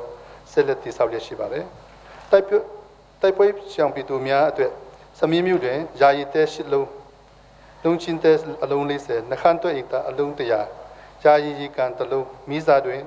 ယာယီတဲ5လုံးယာယီစပူဆောင်ခမ်းမ2လုံးအုတ်ချုပ်ကြီးလုံချုံကြီးနဲ့ကျမ်းမိုင်စီခမ်းအတွက်1လုံးနှခမ်းတွဲအိမ်ရာ25လုံးစန်းဝကြေးရွာတွင်လုံးချင်းအိမ်အလုံး80တို့ကိုမြို့သားတဘာဝ BNC มันค่อยๆมุคอมมิตี้ยามปุ่งวิเพียนที่เศร้าที่เศร้าเรียกสิยาโรงงานโรงเรียน60อยากขายลง BC พี่บาเลยทุกเพียงปริว่ามิวเนี่ยแต่ป่วยเสียงอินทองสู้ท่องคนเสกคนสู้สิยาอินทองสู้เช่ายาสู้ตัวใจเศร้าเมียตัวเมียที่เศร้าพี่เวอินทองสู้เลียคนเสกคนสู้ตัวนี่ชัดท้าปีอย่างสีมันถ้ามันรวยเล็ดสิชิงสมีมิวเดินแต่ป่วยเสียงอินทองสู้สิยาเสกสู้สีปีอินทองสู้เช่ายาเสกสู้ตัวใจเศร้าเมียที่เศร้าพี่เวอินทองสู้ที่ยาสิเสตุงสู้ตัวนี่ชัดท้าปีอย่างถ้ามันรวยชินดอกจังปเลวามิวเกียงว่าอยากไปด้วยนัสลีเสชิตกูปีเช่าเลยมั้งปีอารมณ์เลียตัวตะลุงเลียนเต็งลีเสนงเพียนเต็งตองเช่าทองสมีมิวเดินอารมณ์แต่ยาตัวตะลุงเลียนลีเสนงเพียนเต็งลีทองสุดปองตามผู้นี้อารมณ์ง่ายที่เศร้าปีไหนเยอะตัวล้วนโดยอย่างปุ่งมียเต็งปองนตองกูมิวตาตะบอบีอันเดสิมันข้างคุยมุคอมมิตี้การปุ่งว่าคุยอยู่ปีไหนเนี่ยชิมปีไหนสุยาเย่เซนิคนละนัทองนัสเยสวยสามารถลีเมียนสองกูเซตูอุเพียนมิวตาตะบอบีอันเดสิมันข้างคุยมุคอมมิตี้นี่ปีโดดเต็มพิธาปีพิบัติจังเรียกว่ามิวเนี่ยดิตาลัวเชียมัลติพัร์ปัสเซลทากูเลทามันลัวเลเชียกูเสเช่าเสนเซลีในทัศน์สโลปีนายันเลเบชิมปีนาสุยาเยตูลีนทองนัสเยสวยเพียนมิวตาคอมมิตี้มิวตาตะบอบีอันเดสิมันคุยคอมมิตี้นี่ปีโดเต็มพิธาปีพิบัติแล้วก็เปลี่ยนไทป์เสียงสกัดเมียด้วยโควิด-19 ตันเดียสองจีลูนาเมียท่าชียันยาเยอสาวลองเฮาส์คนลุงกูปเลวามิวสมีมิวเนี่ยสิงสังวะมิวเมียสิงสังวะชีวดูด้วยบีอันเดสิมันข้างคุยมุสยาอุซีฐานะยามปุ่งวิเพียนที่เศร้าเลียชียาคนเสงายาไข่นุ่ง PCP พิจารณาแต่ป่วยเสียงปีตัวเมียเนี่ยพิอาชีตัวเมียที่ชาติคุยสองเจ็ดชิสุยาจังตาจังตัวเมียปีนี้เต็นจานยิ่งตัวลองเฮาส์ปี40 30 5ลุงกูเปลือว่ามิวสมีมิวเนี่ยมีสัจจีวาดูดิที่เศร้าปีไหนยันตะลุงกูงวยคนนี้จะมานิตานลุงเพียง5ลุงตัวตัวเสชาวตานคนปีเนี่ยสุยาอภัยเซลีคนละนัสองนัสเยสวยมาลีเมียนสองกูเซตุงนิโอตุงเพียงมิวตาตัวบ่าวบีอันสิมาคังคุยมุคอมมิตี้นี่บิโรเต็นเปียทาปีพิบาร์เลยเซกุนนัสเซกุนนัสบันไดเนี่ยด้วยแต่ป่วยชาวอินทองสู้นัทองเช่ายันนัสเช่านัทองเช่ายันนัสเช่าสู้โอ้ยตะตองตะทองสิยาเช่าเช่าตัวเจ็ดเลียตะเสชิตะมาเช่าลีเช่าตามผู้ชีเดสานาเยขามยาทับปันปีแค่ปีพิบาร์เลยเสเลยุอินทองสู้นัทองแต่ยาตรงเสงาสู้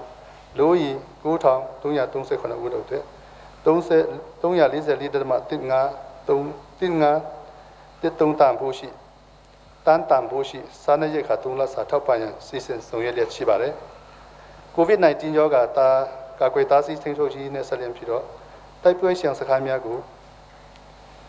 စခန်းများရှိမိသားစုများအတွက်ဆက်ပြနဲ့ထုံးငိတ်များတလစာထောက်ပံ့ပေးခဲ့ပြီးယခုလအတွင်း9လစာထောက်ပံ့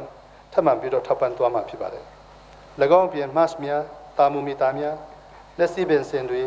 ထောက်ပံ့ပြည့်လက်ရှိပါတယ်ကိုဗစ်-19 ယောဂါအသိပညာပေးရေးနဲ့ဆက်လျက်ပြီးတော့ပလဲဝတ်နဲ့စမီးမြို့တိုက်ပွဲရှောင်စခန်း24ခုတွင်24ကြိမ်မြောက်ချိန်လောက်ဆောင်ရွက်ခဲ့ပြီးဆက်လက်ဆောင်ရွက်သွားမှာလည်းဖြစ်ပါတယ်။ပြည်ငိုင်းကန္တအနေနဲ့ပလဲဝါမြို့နယ်စီပီယူဆောင်ပြည်သူများအတွက်ဂျနီဆမ်နဲ့ပူးပေါင်းပြီးတော့ပြည်စီ၅မြို့ကိုထောက်ပံ့ခြင်းများကိုလည်းဆောင်ရွက်ခဲ့ပါတယ်။စမီပလဲဝါမီဇာအတွက်ကြောပွေ2920ကျောင်းတုံးပစ္စည်း20တမှုအမှုတပြား2000အာကစားပစ္စည်း5မျိုးမူကာကျောင်းရှိခုကိုထောက်ပံ့ပေးခဲ့ပြီးဖြစ်ပါတယ်အဆိုပါထောက်ပံ့ထားတဲ့စာရေးကရိယာများကြောပွေများကိုပလောဝမြို့နယ်ပြည်မှုရဲ့ suyပြောင်းမူလာတန်းကျောင်းစီရင်အတိုင်းဖြန့်ဝေရန်အတွက်လည်းပြပြများကိုမိုးလုံသည့်ကျောင်းတွင်မလုံလောက်ပါကတိုးချက်ဆောင်ကျောင်းဆောင်ဆောက်လုပ်အသုံးပြုရန်အတွက်တကောင်အကစားပစ္စည်းများနဲ့ကျောင်းသုံးပစ္စည်းထုံများကိုမူလာတန်းကျောင်းသား40ဦးလျင်တထုပ်ဖြင့်ဖြန့်ဝေရန်အတွက်တကောင်စမီးမြို့စီစစ်ပြေးရှောင်ကျောင်းသားကျောင်းသူများအတွက်စမီးမြို့အလကလိတ်ကုန်းနှစ်တွင်60-30တွန်းမိုးပြန်ခင်းပြန်ကာတထဂျာရီဆောင်ကိုလည်းဆောက်လုပ်ရန်ရန်ပုံငွေခွဲချထားပြီးဖြစ်ပါတယ်။ကျမ်းမာရေးကဏ္ဍအနေဖြင့်ပလောဝမြို့နယ်တွင်လက်ရှိပြည်သူလူထု၏ကျမ်းမာရေးဆောင်ရှောက်ပေးနိုင်သည့်စီယုံစီပီခါများမှာကden 50စီယုံတယုံကden 16စီယုံ3ယုံမိခင်ကလေးကျမ်းမာရေးဌာနတစ်ခုကျမ်းမာရေးကျေးလက်ကျမ်းမာရေးဌာနခွဲ15ခုကျေးလက်ကျမ်းမာရေးဌာန15ခုနဲ့ကျေးလက်ကျမ်းမာရေးဌာနခွဲ60ခုရှိပြီးတော့ဆရာဝန်3ဦးဒုနာပြု20ဦးလက်ထောက်ကျမ်းမာရေးမှူး5ဦးအမျိုးသမီးကျမ်းမာရေးဆရာမ10ဦးပြည်သူ့ကျမ်းမာရေးကြီးကြပ်1ဦးတာဖွာဆရာမ50ဦးပြည်သူ့ကျမ်းမာကြီးကြပ်29ဦးခန့်ထားပြီးကျမ်းမာရေးဆောင်ရှောက်မှုလုပ်ငန်းများကိုဆောင်ရွက်ပြီးလက်ရှိပါတယ်။ထို့ပြင်ပလဲဝါမြို့ပေါ်နဲ့စမီးမြို့ရှိတိုက်ပွဲရှောင်ပြည်သူများရဲ့ကျမ်းမာရေးဆောင်ရှောက်ပြည်မှုများကိုပုံမဆောင်ရွက်ပြနိုင်ရန်အတွက်မင်းတပ်မြို့ပြည်သူ့စီယုံနဲ့ကံမြို့ပြည်သူ့စီယုံတို့မှလက်ထောက်ဆရာဝန်2ဦးကိုအလဲကျထပ်မံတာဝန်ချထားပြီးဆောင်ရွက်ရရှိပါတယ်။ရခိုင်ချီနီတွင်အဓိကအဖြစ်မြို့နယ်ကျန်းမာရေးဆောင်ရှောက်မှုလုပ်ငန်းများကို EPI, TB, HIV, AIDS, Nutrition, School Health အတွက်လိုအပ်သော CPC များကိုရခိုင်ပြည်နယ်ကျန်းမာရေးဦးစီးဌာနမှတဆင့်ထုတ်ယူခဲ့ပြီးလက်ရှိအခြေအနေတွင်ကြောက်တော်ပလဲဝလမ်းကြောင်းမှာလမ်းကြောင်းကိုအသုံးပြု၍မရသဖြင့်မတူပီစမီပလဲဝလမ်းကိုအသုံးပြုကာစီဝါပစ္စည်းများကိုတည်ယူပြီးကျန်းမာရေးဆောင်ရှောက်မှုများပြည်လက်ရှိပါလေကြောက်တော်မြို့မှပလဲဝမြို့တို့စီဝါပစ္စည်းများတည်ယူပို့ဆောင်ရန်အခက်အခဲရှိနေသည့်အတွက်ဟာခါမမတူပီစမီအထိမော်တော်ယာဉ်3စီးဖြင့်ကိုဗစ်ကကြောကာလအတွင်း3ကြိမ်ပြပို့နိုင်ခဲ့ပြီးရခိုင်ပြည်နယ်ကျန်းမာရေးဦးစီးဌာန၏အကူအညီဖြင့်စီးနှင့်စီးပစ္စည်းများကိုဝယ်ယူ၍ချင်းပြည်နယ်ဆိုရဲ့အစီအစဉ်ဖြင့်စစ်တွေမှပလဲဝမြို့တို့ရဟတ်ယာဉ်ဖြင့်လည်းပြပို့နိုင်ခဲ့ပါတယ်။တိုက်ပွဲရှောင်ပြည်သူများကျန်းမာရေးဆောင်ရှောက်ပြီးနိုင်မှုအခြေအနေနဲ့ဆက်လက်ပြီးတော့ပလဲဝမြို့တွင်တိုက်ပွဲရှောင်စခန်းစစ်ခန်းရှိတဲ့နေရာ3ခုခွဲပြီးအလက်ကျနှိရှင်စီကံဖွင့်ပြခြင်းကိုဝန်ဆောင်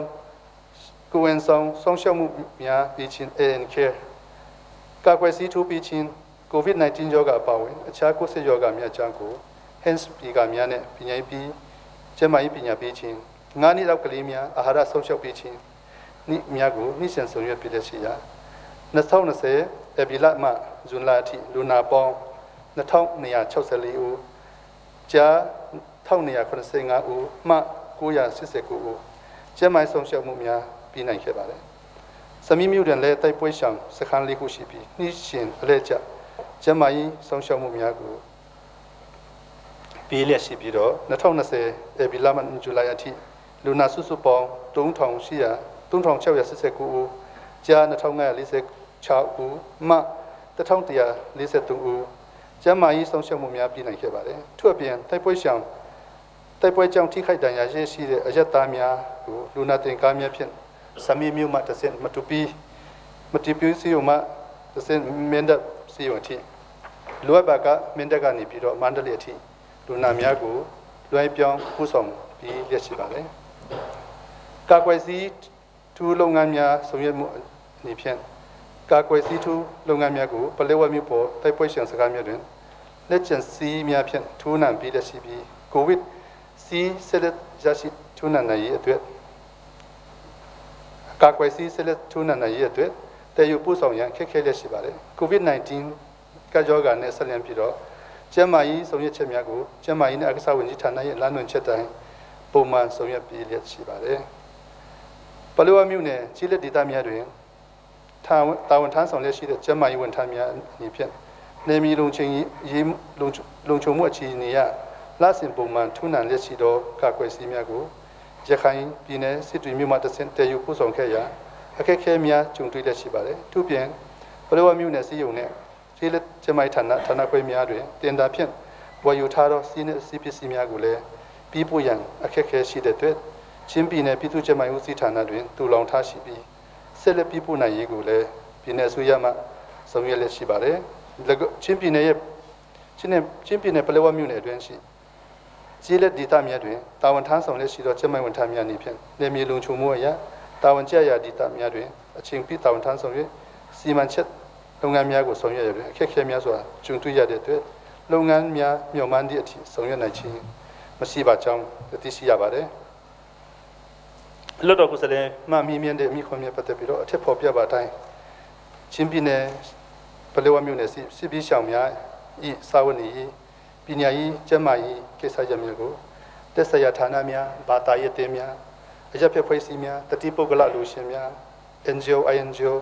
ဘာသာရေးကောင်းဆောင်များပုဂ္ဂလိကလူရှင်များနဲ့ပူးပေါင်းပြီးတော့ချင်းပြည်နယ်အစိုးရရဲ့အကြီးအကျယ်မှုနဲ့စီမံဆောင်ရွက်လက်ရှိကြောင်းနဲ့တိုက်ပြရှင်ပြည်သူများတို့ပလက်ဝမြို့နယ်စမြင့်မြို့တွင်တမ်ဖိုးနဲ့အင်ရအလုံး900တိဆောက်ပြီးနိုင်ရင်တဘာဝပြီးကြရောက်ပါကခိုလုံရန်အစင်တနေထိုင်ရန် multi-purpose shelter အဆောက်တလုံးစီကိုလည်းပဲတိဆောက်ပြီးနိုင်ရင်အမျိုးသားကော်မတီတို့တင်ပြပေးဖြစ်ကြောင်းပြန်လည်ဖြစ်ကြအပ်ပါတယ်ကျေးဇူးတင်ပါတယ်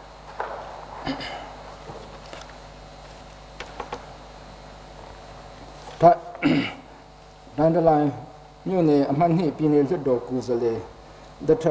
ထန်းဤမိခွန်းစေခုကိုနှစ်ပိုင်းခွဲပြီးတော့မြင်မြင်ဖို့ဖြစ်ပါတယ်ဇပ်ပလေကငါစလုံးစလင်ဇာကွေကိုပထမပိုင်းပြီးတော့ညကနေဘာလို့ထုတ်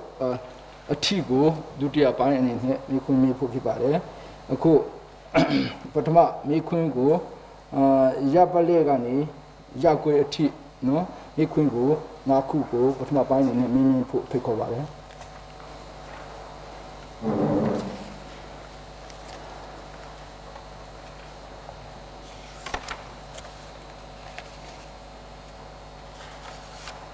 လေးစားပတ်သော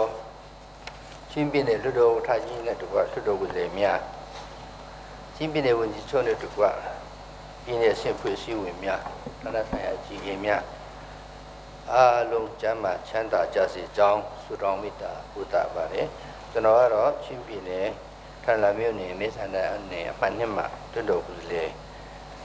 ဒေါက်တာမှုထောင်ဖြစ်ပါတယ်ကျွန်တော်ရဲ့မိခွန်းကကန္တာလည်းကျွန်တော်ခွဲခြားတာရှိပါတယ်ခုနတို့တော်ထပ်ကြည့်ခွင့်ပြုသလိုကျွန်တော်လေးတိုင်းမိကိုဆန္ဒရှိပါတယ်အချင်းကိုတိတ်ညတော့ရဖြစ်တော်ပေါင်းဒီကြမဲ့သူရဲ့အတွေ့လေးပဲအချင်းတက်တာကိုအတွက်ကျွန်တော်ဒီလိုပဲခုနတို့ထပ်ကြည့်ခွင့်ချက်တိုင်းကျွန်တော်မြင်မြန်သွားမှာဖြစ်ပါတယ်ပထမဆုံးအနေနဲ့ပြန်ရေးကန္တာဖြစ်ပါတယ်ဒီဥစ္စာတွေဟာကျွန်တော်တို့ဖြတ်တော်တွေ့ကြုံရှင်းလင်းပွဲမှာကျွန်တော်တို့သွားတဲ့ချိန်မှာပြည်သူလူထုတင်ပြချက်တွေပဲဖြစ်ပါတယ်တင်ပြချက်ဖြစ်တဲ့အတွက်အကျိုးအကြောင်းတွေကိုကျွန်တော်တို့ပြောတော့မှာမဟုတ်ပါဘူးလွှတ်ချက်လူတွေပဲတူတူတို့ကျွန်တော်ပြောမှာဖြစ်ပါတယ်ဘာကြောင့်ညာကြောင့်ဘလို့ရှင်းနေကြောင့်ဆိုတာတွေကျွန်တော်တင်ပြတော့မှာမဟုတ်ပါဘူးသူတို့တင်ပြချက်လွှတ်ချက်လေးပဲကျွန်တော်တင်ပြသွားမှာဖြစ်ပါတယ်ဒါကြီးမိကွန်းနေနဲ့ဌာနမြို့နယ်ဒီစင်ကစွာ၌အခြေခံပညာလေတန်းကျောင်းတစ်ကျောင်းရှိပါတယ်အဲဒီစစ်တဲ့မူလတန်းကျောင်းခွဲတစ်ကျောင်းရှိပါတယ်ဒုက္ခခါမှာကျောင်းသားများတူပွားလာပြီဖြစ်ပါတယ်အထူးသဖြင့်အဲ့မူလတန်းကျောင်းခွဲမှာကျောင်းသားတူပွားလာပြီဖြစ်ပါတယ်အဲ့တော့အဲ့ဒီအတွက်အခြေခံပညာမူလတန်း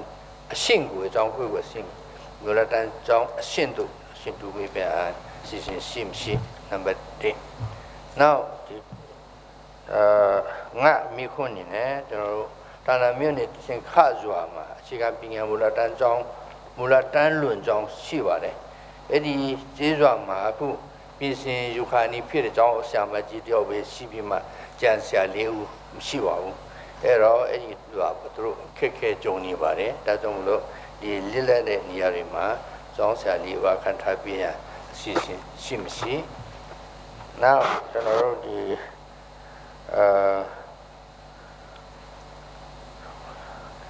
ဆာလုံးမိခွန်းနေနဲ့တန်လာမြို့နယ်စင်တုံကျေးရွာမှာအခြေခံပညာလေတန်းကျောင်းဒါရှိသောရွာဖြစ်ပါတယ်။ရင်းကျောင်းအခြေခံပညာလေတန်းကျောင်းအုပ်နဲ့မူလတန်းပြဆရာ3ယောက်လိလက်နေပါတယ်။ကျောင်းလည်းမရှိဘူး။ နောက်ပြီးတော့မူလတန်းပြဆရာ3ယောက်လိလက်နေပါတယ်ဒါကြောင့်မို့ရင်းလိလက်သာထုံများခံထားပြအစီအစဉ်ရှိမရှိမြင်မဲ့လိုပါတယ်နောက်ပြီးတော့စာလင်းမှာနရင်မြို့ဇာကွတင်းနဲ့နှစ်အခုစလုံးပေါင်းပြီးမှသူတို့တင်ပြတာတော့နရင်အခြေခံပညာထေတန်းကျောင်းမှာအထေတန်းပြတယောက်ပဲရှိပါတယ်။နောက်သူတို့အဆိုရယာယီအထေတန်းပြလို့ပြောတယ်။ကျွန်တော်တို့နားမလည်ပါခင်ဗျ။ယာယီလို့ပဲပြောပါတယ်။အဲ့တော့ယာယီအထေတန်းပြတူအဲ့နှစ်ဦးပဲရှိပါတယ်တဲ့။အခုအချိန်မှာကျွန်တော်ကျောင်းသားတွေ250 300နီးရှိပြီတဲ့။ဒါကြောင့်မလို့ဒါကိုကျွန်တော်တို့ကျွန်တော်တို့ဟိုပါပေါ့ဒီပြည်ရဌာနအနေနဲ့ဒီကိစ္စတွေဒါလက်လက်တဲ့ဓာတ်တွေအတွက်ကန်တာပြန်အစီအစဉ်ရှိမရှိညီမြန်ဒါဖြစ်ပါတယ်နောက်ပြီးတော့ကျွန်တော်တို့ဒီ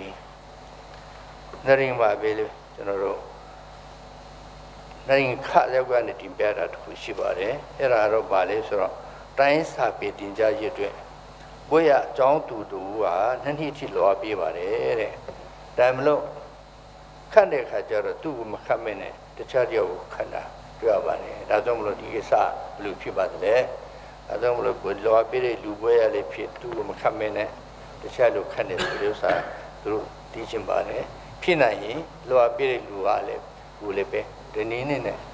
အခုကျွန်တော်တို့ကြားတာတော့အဲ့မှာမူလတန်းကျောင်းမှာအဲ့ဒီဆရာမတယောက်ကသူတခြားအဲ့ဌာနကိုပဲသူပြောင်းသွားတဲ့အတွက်သူ့နေရာကိုခံထားဖြစ်ဖို့ဆိုတော့ဒီကာယကံရှင်တွေတင်ပြတာရှိပါတယ်ဒီကိစ္စအတွက်ဒီကျွန်တော်တို့ဘယ်လိုစီစဉ်ရှိတယ်လဲဆိုတော့ကျွန်တော်မြင်မြန်ဒါဖြစ်ပါတယ်နောက်ပြီးတော့ကျွန်တော်တို့ဒီဇာကွဲမှာတော့ကျွန်တော်တို့ဒီကျမ်းမာရေးကန္တာဖြစ်ပါတယ်ဌာနမြို့နယ်တည်စင်ကကျေးရွာမှာတာဖွက်ဆာမရဲ့ကျမ်းမာကြီးချက်တင်အခုထိလက်လက်နေပါတယ်သူတို့ပြောင်းပြီးမှအခုထိကျွန်တော်တို့အစာထိုးတာမရှိသေးပါဘူးဒါကြောင့်မလို့ဒီအတွက်အစာထိုးတာရှိမရှိဒီအားလုံးကိုတစုတပေါင်းတည်းကျွန်တော်ဥပထာကြီးမှတစ်ဆင့်မြင်းများတင်ပြအပ်ပါတယ်ကျေးဇူးတင်ပါတယ်ဦးဇေရောကြီးမြင်းမြင်းချက်ရပလဲမှာရကွဲအထီကိုသက်ဆိုင်ရာပြည်နယ်အဆင့်အဖွဲ့အစည်းဝင်ကဖြေကြားပေးဖို့ဖိတ်ခေါ်ပါတယ်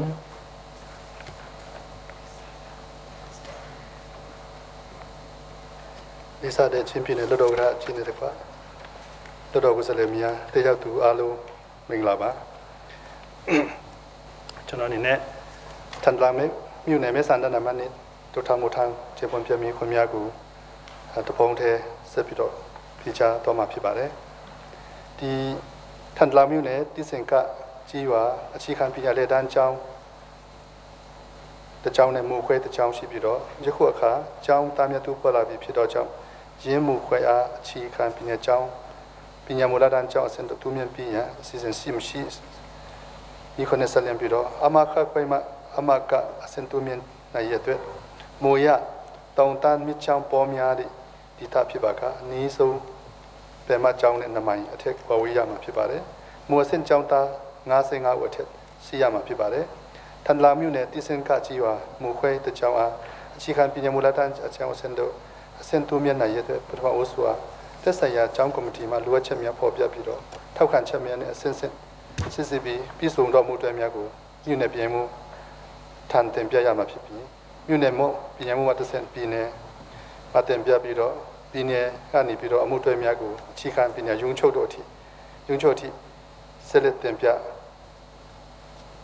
ချင်းပြည်နယ်ဆိုရဖွဲ့ရဲ့ချစ်ချမမှုနဲ့တူပါဆက်လက်တင်ပြသွားမှာဖြစ်ပါတယ်နောက်တစ်ခုကတော့ဒီစင်ခကျောင်းအခြေခံပညာမူလတန်းကျောင်းတွင်ပင်စင်ယိုခာနီကျောင်းဆရာမကြီးတဦးတာရှိပြီးတော့လစ်လက်လျက်ရှိတဲ့ဆရာလေးဝါခန့်ထားပြီးနိုင်အစီအစဉ်မရှိတဲ့မိခွန်းနဲ့ဆက်လျံပြီးတော့2020-21ပြည်တင်မှုတဲ့နှစ်မူလတန်းပြဆရာများအပြောင်းအရွှေ့ဆောင်ရွက်ရာတွင်မူလွန်ပြစ်စင်ခကြီးရွာတို့လျှောက်ထားသူမရှိတဲ့အတွက်လက်တလောမှာပစ္စည်းခန့်ထားနိုင်ခြင်းမရှိသည့် ပါနောက်တစ်ခုကတော့ထန်တလန်မြို့နယ်စင်တုံးကြီးရွာအခြေခံပညာအလေတန်းကျောင်းတွင်လှစ်လက်လျက်ရှိတဲ့အခြေခံပညာအလေတန်းကျောင်းအုပ်နဲ့မူလတန်းပြဆရာ၃ယောက်ခန့်ထားနိုင်ရန်စီစဉ်ရှိမရှိနဲ့ဒီခွနဲ့ဆက်လျက်ပြီးတော့ထန်တလန်မြို့နယ်အလာကစင်တုံးဒီ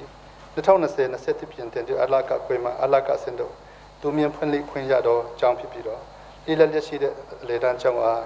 ပညာရေးဝန်ကြီးဌာနဂျာထုံအဖွဲ့နဲ့အခြေခံပညာဦးစီးဌာနတို့မှစစ်စစ်ရွေးချယ်ခန့်ထားခြင်းဖြစ်ပါတယ်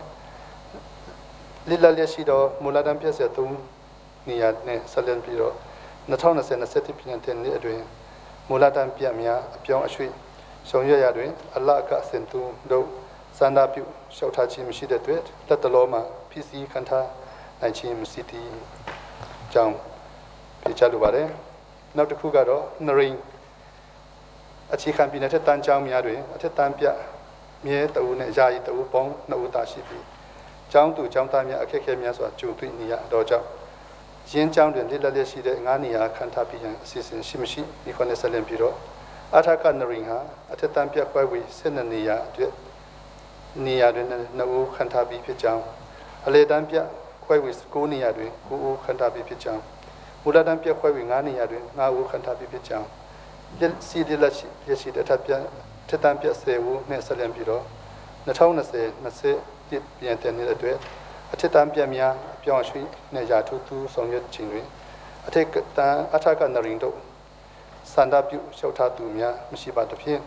လက်တလောလိလက်တော်နေရာတွင်အထက်တန်းပြများကိုဖြည့်ဆည်းခန့်ထားနိုင်ခြင်းမရှိသေးပါနောက်တစ်ခုကတော့တိုင်းရင်းသားလူမျိုးများရဲ့ဝန်ကြီးဌာနတိုင်းပြည်နယ်တိုင်းရင်းသားစာပေနဲ့ယဉ်ကျေးမှုဦးစီးဌာနအနေဖြင့်တိုင်းရင်းစာပေနဲ့တိုင်းရင်းစာပေတင်ကြားရေးနဲ့စာဆရာမများရှောက်တော်ခေါ်ယူရှင်တွင်သက်ဆိုင်ရာစာပေနဲ့ယဉ်ကျေးမှုကော်မတီများမှပထမဒုတိယတတိယဦးစားပြီးဖြင့်လက်လက်ဦးရင်များကိုဦးရလိုက်စစ်စစ်ရွေးချယ်ခဲ့ပြီး၎င်းတို့မှပြန်လည်တင်ပြလာတော့ရှောက်တော်များကိုအချက်လက်ပြည့်စုံမှုရှိမရှိစစ်စစ်ပြီးတိုင်းရင်းသားစာပေနဲ့ယဉ်ကျေးမှုဦးစီးဌာနယုံချုပ်တို့ပြန်လည်တင်ပြခဲ့ပါတယ်ထန်လာမြို့နယ်စာပေနဲ့ယဉ်ကျေးမှုကော်မတီနရိန်မြို့အတွင်းရှိအခြေခံပညာကျောင်းများတွင်တိုင်းရင်းဘာသာပြဆရာမရှောက်တော်တင်ပြလာရတွင်အထက်ကနရိန်အတွက်စစ်စစ်ရွေးချယ်မှုခဲ့သူ၄ဦးမူလွန်နရိန်အတွက်မူလွန်နရိန်အတွက်တိတူတုံးအမကနရိန်ခအတွက်တုံးကိုစုစုပေါင်း10ဦးရှိပြီးဘွဲ့ရသူတဦးသာစစ်စစ်ရွေးချယ်တင်ပြမှုစီးရင်တွင်ပါရှိပါတယ်၎င်းဘွဲ့ရတဦးမှလည်းခန့်ထားခဲ့ပြီးဖြစ်ပါတယ်အမကနရိန်ခအကြောင်းအတွက်စစ်စစ်ရွေးချယ်မှုထားမှုစီးရင်အတွက်ပါဝင်ဘွဲ့ရပါဝင်ချင်းမရှိကြောင်းသိရှိရပါတယ်တို့ဖြစ်ပါ၍ရှောက်တော်တင်ပြမှုတွင်ပါဝင်ချင်းမရှိတော့ခန့်ထားမှုစီးရင်တွင်ပါဝင်ချင်းမရှိကြောင်းဒီနေ့တိုင်းသားစာပေနဲ့ယဉ်ကျေးမှုဦးစီးဌာနအနေဖြင့်စစ်စစ်ရွေးချယ်မှုများကိုဆောင်ရွက်ပြီးပညာရေးဝန်ကြီးဌာနတို့တင်ပြပြီးခန့်ထားရေးကိစ္စများကိုပညာရေးဝန်ကြီးဌာနမှတာဝန်ယူဆောင်ရွက်ခဲ့ပါကြောင်းနဲ့တိုင်းသားစာဘာသာပြ teaching assistance နဲ့ language teacher LT များခန့်ထားရေးအတွက်ရှောက်တော်တရားဝင်များရှောက်တော်များကိုပြန်လည်ခေါ်ယူတဲ့အခါလိုအပ်ချက်အရာရှောက်နိုင်ကြောင်းလည်းဖြေချလိုပါတယ်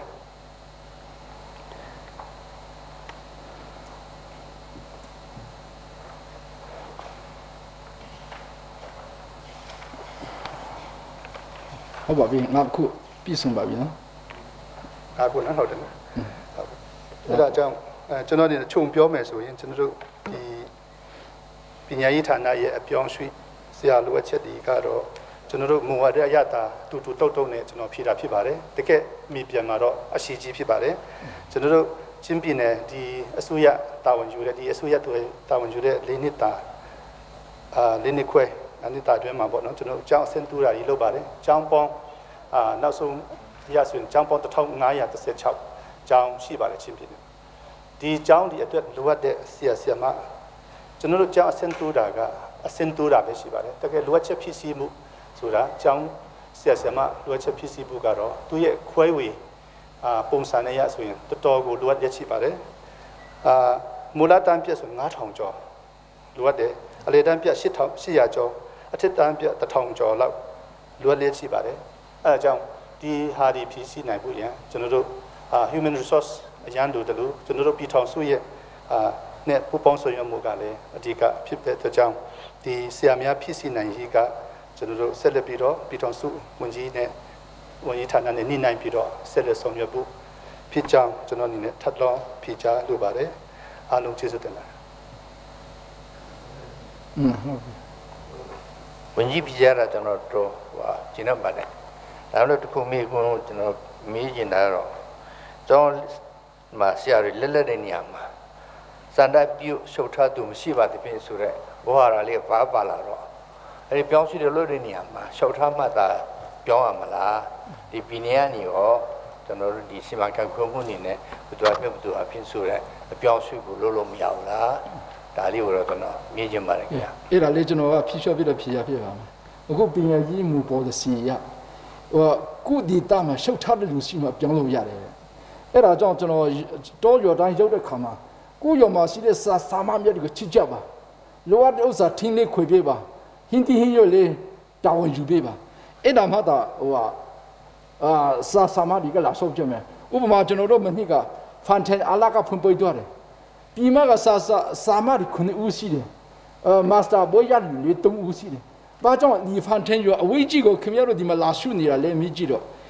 အရင်နေခဲ့တဲ့လူကဖန်တန်ရွာမှာတော့ထင်းရောအကုန်လုံးစီစဉ်ပေးတယ်အဲ့ဒါကအဲ့ဒီရွာကိုဆုတ်ကြပါဆိုပြီးတော့လိုက်ငွေချက်ပြလို့ဒီရွာကိုဆုတ်တာပါလို့သူတို့ပြောခဲ့တာရှိတယ်အဲ့ဒီအတွက်ကြောင့်အဓိက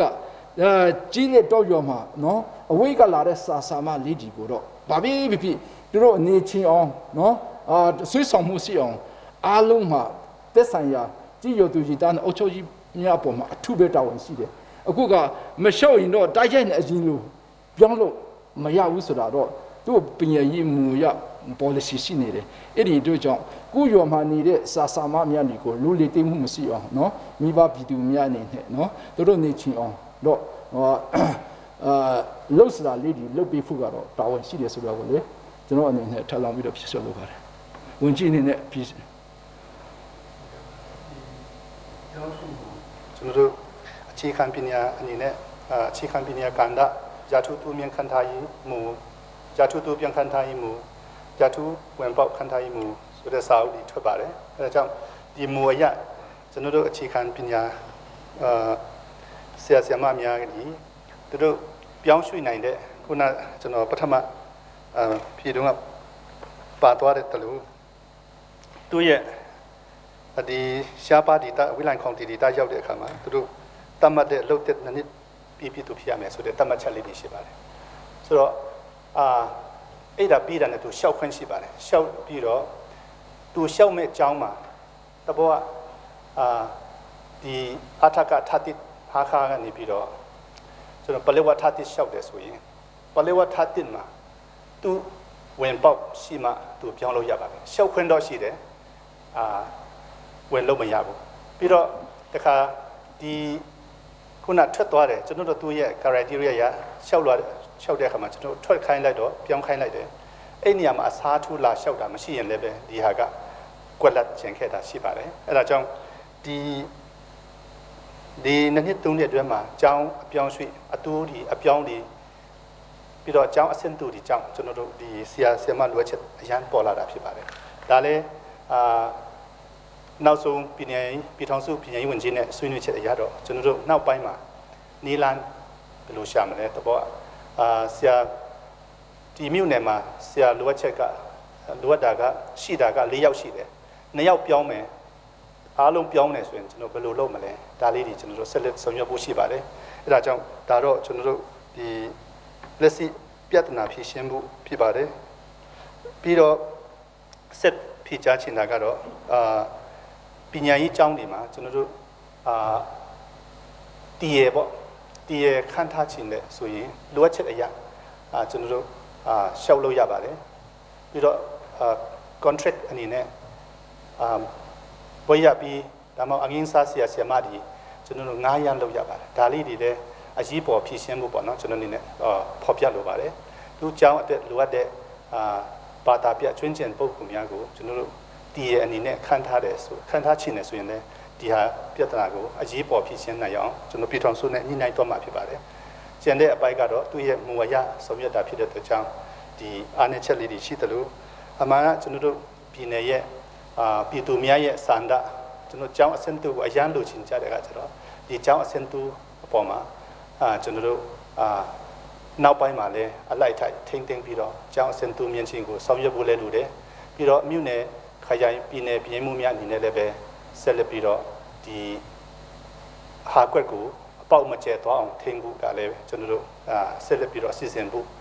ကျွန်တော်အနေနဲ့ဖြေချလို့ပါတယ်ကျေးဇူးတင်ပါတယ်တန်တမာမြို့နယ်အမှတ်2ပြည်နယ်လွှတ်တော်ကိုယ်စားလှယ်ဒေါက်တာမူသာမီခွန်းကျန်မီခွန်းကခုရမင်ကျွေးမှာဒါရင်ကောက်အထီကိုဆက်လက်မြင်းမြန်းရန်ဖိတ်ခေါ်ပါတယ်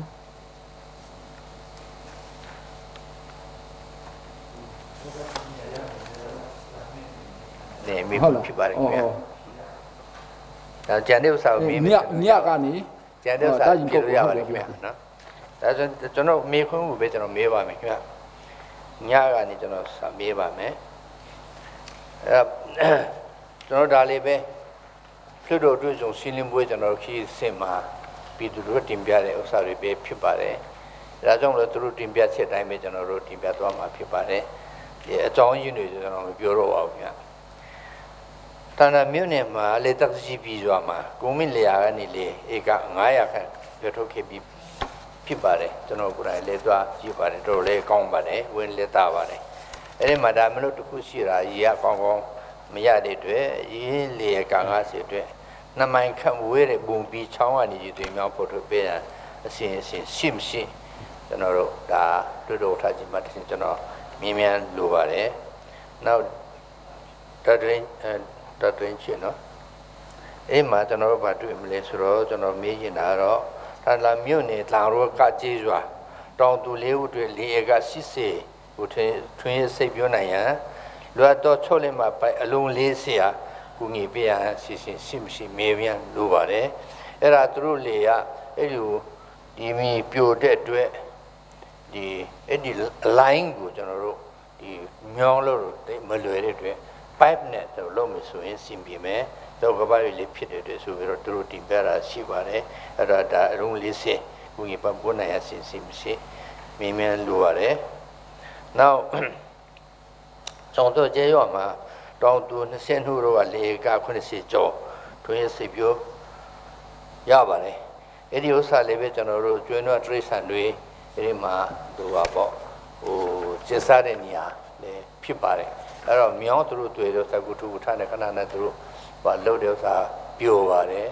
တခါလမ်းပျက်စီးပါတယ်ဒါကြောင့်လို့ pipe လုံးလေးနဲ့တွေ့ပေးနိုင်မယ်ဆိုရင်အဲ့ဒီဥစ္စာမီဖူးရင်းနဲ့ pipe လုံးလေးဆိုဘယ်တော့မှပြတ်တော့မှာမဟုတ်တဲ့အတွက်ဒီလေက90ကျော်ကောင်းကောင်းလေးစိတ်ပြောနိုင်ရအတွက်ဒီပဲလုံများထုတ်ပန်းပေးရစီရှိမရှိကျွန်တော်မြင်မြန်လိုပါတယ်နောက်ပြီးတော့ဒီစင်ကကြည့်သွားလဲသူတို့တင်ပြပါတယ်လေက90ခန့်ဒါရေတွေမြောင်းမကောင်းတဲ့အတွက်ကျွန်တော်တို့ဒီကောင်းမှုဆိုထွင်းရနေရှိပါဘူးအဲ့ဒီနေရာအရင်တော့ကျွန်တော်တို့2မိုင်ခန့်ကိုအရင်တော့ဒီရှင်မောထာနာနိပပူပိတာဖြစ်ပါတယ်3မိုင်ခန့်အခု2မိုင်ခန့်ကြံပါတယ်အဲ့ဒီဥစ္စာကိုလည်းပဲပပူပြင်းနိုင်ပါရန်အစီအစဉ်ရှိမရှိတို့တော်ထားကြီးမှတစ်ဆင့်ကျွန်တော်မြင်မြန်လိုပါတယ်နောက်နှစ်ရင်မြို့အမှတ်1မှာအဲ့ဒီအမှတ်1နေမီပတ်ဝန်းကျင်မှာလက်တိဖို့ဖို့နေရာတွေအများရှိတယ်အဲ့ဒီတဲမှာဧက100ခန့်ရှိပါတယ်အဲ့ဒီဥစ္စာကိုကျွန်တော်တို့ကုထုဝထားနဲ့လုပ်ဖို့ဆိုတာလည်းတော်တော်ခက်တယ်လူတွေကလည်းတတ်နိုင်ဆုံးလို့သူလုပ်ပြီးသားတွေရှိပါတယ်ဒါမှမဟုတ်ပူပြီးကောင်းလာအောင်ဒီလေကတိတူဖို့ဝေးရရှိမရှိဘူးလေကျွန်တော်တို့တော်တော်ထားကြရတစ်စက်ကျွန်တော်မြင်မြန်တင်ပြအပ်ပါတယ်ကျေးဇူးတင်ပါတယ်ဦးလေတော်ကြီးမြန်ချက်အဖို့ညမှဒါရင်ကောအထီကိုတစ္ဆန်ရအဖွဲ့အစည်းဝင်ကဖိကြပေးဖို့ဖိတ်ခေါ်ပါတယ်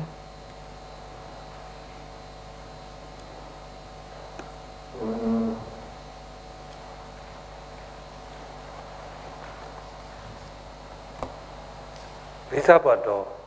လွတ်တော်ဥက္ကဋ္ဌနဲ့လွတ်တော်ကိုယ်စားလှယ်များခင်ဗျာဒီထန်တာမြို့နယ်မေဆန္ဒနဲ့မှတ်နဲ့ကိုယ်စားလှယ် လုပ်ထားမှုထောင်ရဲ့ဒီခုမြောက်ကိုကျွန်တော်စုပေါင်းပြီးတော့ဖြေကြားတော့မှာဖြစ်ပါတယ်ခင်ဗျပထမအနေနဲ့မိခွန်းညကိုကျွန်တော်ဖြေကြားပါမယ်တို့ကိုယ်စလေမမေးမြန်းတဲ့ခန္ဓာမြို့နယ်လေတက်စီပီရွာမှာကုမင်းလေယာဧက90အတွက်နမိုင်ခန့်ဝေးတော့ဘုံပြီးချောင်းမှာရေသွေမြောင်းဖော်ထုတ်ပေးရန်အစီအစဉ်ရှိမရှိနဲ့မိခွန်းနဲ့ဆက်လင်းပြီးတော့2021ဘာနာယီနှစ်ပြည်နယ်ရန်ပုံငွေတွင်ထည့်သွင်းတန်း90ကျပ်တန်း90ထည့်သွင်းရထားပြီးဖြစ်ပါသဖြင့်ခွင့်ပြုငွေရရှိပါကဆောင်ရွက်ပေးတော်မယ်ဖြစ်ကြောင်းဖြေကြားအပ်ပါတယ်နောက်မေခွန်းတတလင်းကျိတ်ကိုဖြေကြားပါမယ်ဒီထန်တာမှုတွေတောင်ရောကကြေးရွာတောင်သူလေးဦးမှာလောချောင်းတွင်လေက80ကိုထွင်ရဆက်ပြုနိုင်ရန်လိုအပ်တော့6လက်မှအလုံး40အားကိုနေပေးရန်ကိစ္စနဲ့ပတ်သက်ပြီးတော့2020-21ဘာနာယီနှစ်ချင်းပြည်နယ်အရအသုံးခမန်းချီစေးမှာပြည်နယ်လွှတ်တော်၏အတည်ပြုချက်ဖြင့်ပြည်ထောင်စုဘာနာယီကော်မရှင်တို့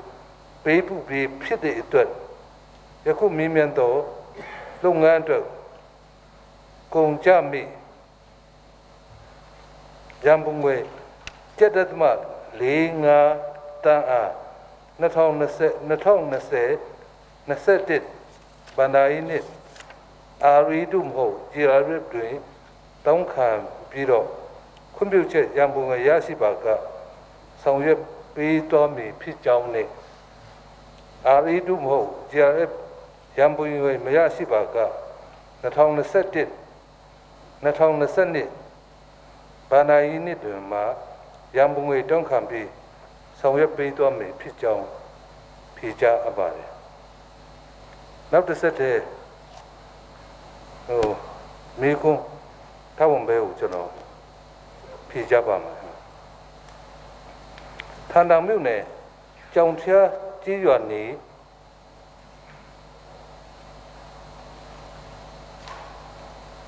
တောင်တူ22ဦးဒီခွာကွေးနယ်ရှိလေက80ဧက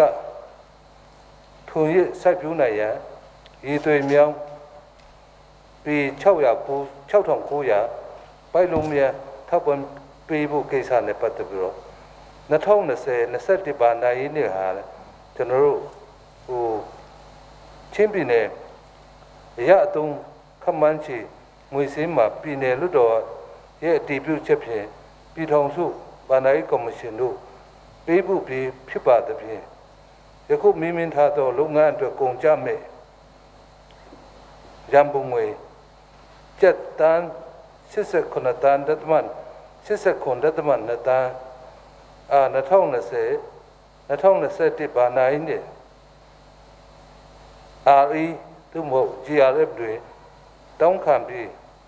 ခွင့်ပြုခွင့်ရရှိပါကဆောင်ရွက်ပေးသွားမယ်ဖြစ်ကြောင်းနဲ့ RE နဲ့ GRF ကြံပုံငွေမရရှိပါက2021-22ဘာနာယီတွင်ကြံပုံငွေတောင်းခံဆောင်ရွက်ပေးသွားမယ်ဖြစ်ကြောင်းဖြေကြားအပ်ပါတယ်နောက်မိ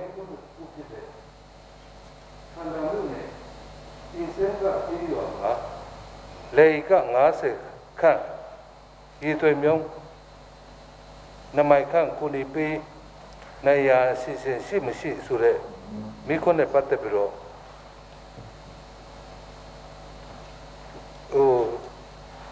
ဖိကြားခဲ့သလိုပဲ2020-21ဘဏ္ဍာရေးနဲ့ချင်းပြည်နယ်အရသုံးခန့်မှန်းခြင်းငွေစည်းမှာ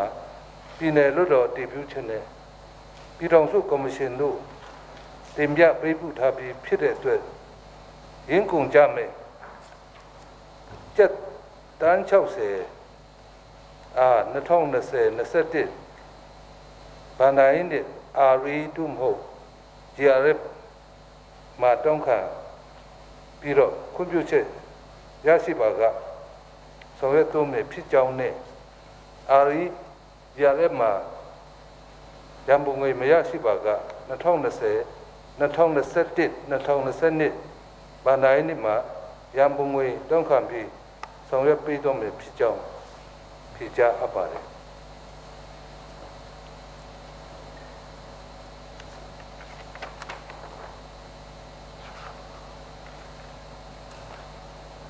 နောက်ဆုံးဒီကွန်ပျူတာအမတ်သုံးကုမင်းဒေတာရေယာမီဖော်ထုတ်ရေးစီမံကိန်းအနေဖြင့်ချင်းပြည်နယ်အတွင်းဒေတာဝန်ဆောင်ဖူလုံမျိုးအတွက်ထောက်ကူပြုစီမဲ့စိုက်ပျိုးမြေကုမင်းလေယာများကိုနှစ်စဉ်ဘာနာရီနဲ့လိုက်ရမငွေရထားပြီးအကောင့်ထဲပေါ်ဆောင်ရွက်ရရှိပါတယ်လွတ်တော်ကိုယ်စားလှယ်တင်ပြပါထန်တောင်မြို့နယ်နရိန်မြို့အမတ်တစ်နယ်မြေပတ်ဝန်းကျင်တွင်ဒုဖော်လိုသောမီနီယာအမတ်သုံးကုန်းမြင့်ဒေသလေယာဖော်ထုတ်ရေးစီမံကိန်းရုံး၏တာဝန်ရှိသူများ23လ2020ရက်နေ့တွင်ကွင်းစင်စစ်ဆေးခဲ့ပါတယ်ကွင်းစင်စစ်ဆေးတွေ့ရှိချက်အရအဆိုပါနယ်မြေမှာအိမ်ထောင်160လူဦးရေ1500ဦးရှိပြီးတော့လက်ရှိရွှေ့ပြောင်းတော့ရာစနစ်ဖြင့်ပြောင်းဖိုးနဲ့ဝါဟုတိနာများစိုက်ပျိုးလောက်ကင်နေရှိပါတယ်အဆိုပါနယ်မြေဒေသခံတောင်သူများဖော်ထုတ်လို့တဲ့မီနီယာမှာနရိန်အမတ်တစ်ရက်ွက်မြောက်ဘက်နမိုင်ခန့်ဝေတော်နရိန်ထံအောကြီးရွာဆက်လမ်းဘေးနေရာဖြစ်ပြီးတော့ဖော်ထုတ်မဲ့လောက်ကွက်နေရာမြားဖြစ်ဂျာဖော်လောက်ကွက်ဟိုတလဲလောက်ကွက်ထံအောလမ်းခွဲလောက်ကွက်နဲ့တိပီလောက်ကွက်ဟူ၍ကွင်းမီနေရာ၄နေရာ၄ကွင်းရှိပါတယ်အဆိုပါကွင်းများတို့ကွင်းအဝေးလမ်းဖောက်ရမလို့ပဲဇန်ဒီယာများလွယ်ကူစွာလောက်ကွယ်နိုင်မည်ဖြစ်ပြီးတော့ခမန်းတောင်ဆောင်ဒီဂရီ25ဒီဂရီမှ30ဒီဂရီကြာရှိပြီးကွင်းနေရာတွင်ကုန်းမြင့်လေယာ60ဧကဖော်ထုတ်ရရှိနိုင်မည်ဖြစ်ပါတယ်ဇာဟာတွေးချောင်းမှာစိုက်ပျိုးရရှိနိုင်မယ်စိုက်ပျိုးရည်ရရှိနိုင်မယ်ဖြစ်ကြောင်းတွေ့ရှိပါတယ်အမတ်သုံးဒေတာကုန်းမြင့်ဒေတာလေယာမီဖော်ထုတ်ရေးစီမံကိန်းနေဖြင့်2020-21ဘဏ္ဍာရေးတွင်ရထားချက်တွင်မိခွန်းပါကြေးရွာပါဝင်မှုမရှိသေးပါသဖြင့်လက်တော်တွင်ဆောင်ရွက်ပေးရန်အစီအစဉ်မရှိပါကြောင်းနဲ့နောက်နှစ်များမှာဘဏ္ဍာငွေတောင်းခံပြီးတော့ဘဏ္ဍာငွေရရှိပုံပေါ်မှာမူတည်ပြီးတော့တင်တော်တဲ့ဘဏ္ဍာရေးနှစ်တွင်ကောင်းတဲ့ပေါ်ဆောင်ရွက်ရထားပြီးတော့မယ်ဖြစ်ကြောင်းလွတ်တော်ဥက္ကရာရဲ့အားဖြင့်ဖြေကြားပါတယ်အားလုံးကိုကျေးဇူးတင်ပါတယ်အစီအစဉ်ရမည်၍ဖလာမျိုးနယ်ရာလွန်အုပ်စုရာလွန်ကြီးရွာနဲ့ဟာခါမျိုးနယ်ဟိုင်ဖိုင်အုပ်စုကေပိုးရွာကြားစေမိုင်ခိုင်မြို့နယ်ချင်းခရိုင်ချင်းဆက်ထားလိုင်းအဖြစ်ကြီးတူးဖော်ပေးရန်အစီအစဉ်ရှိမရှိတည်ရှိလို့တော့မေခွန်းအားမေမြရန်ဖလားမျိုးနယ်မေစန္ဒနယ်အမှတ်1ပြည်နယ်လွတ်တော်ကိုယ်စားလှယ်ဥရာလင်းအားဖိတ်ခေါ်ပါတယ်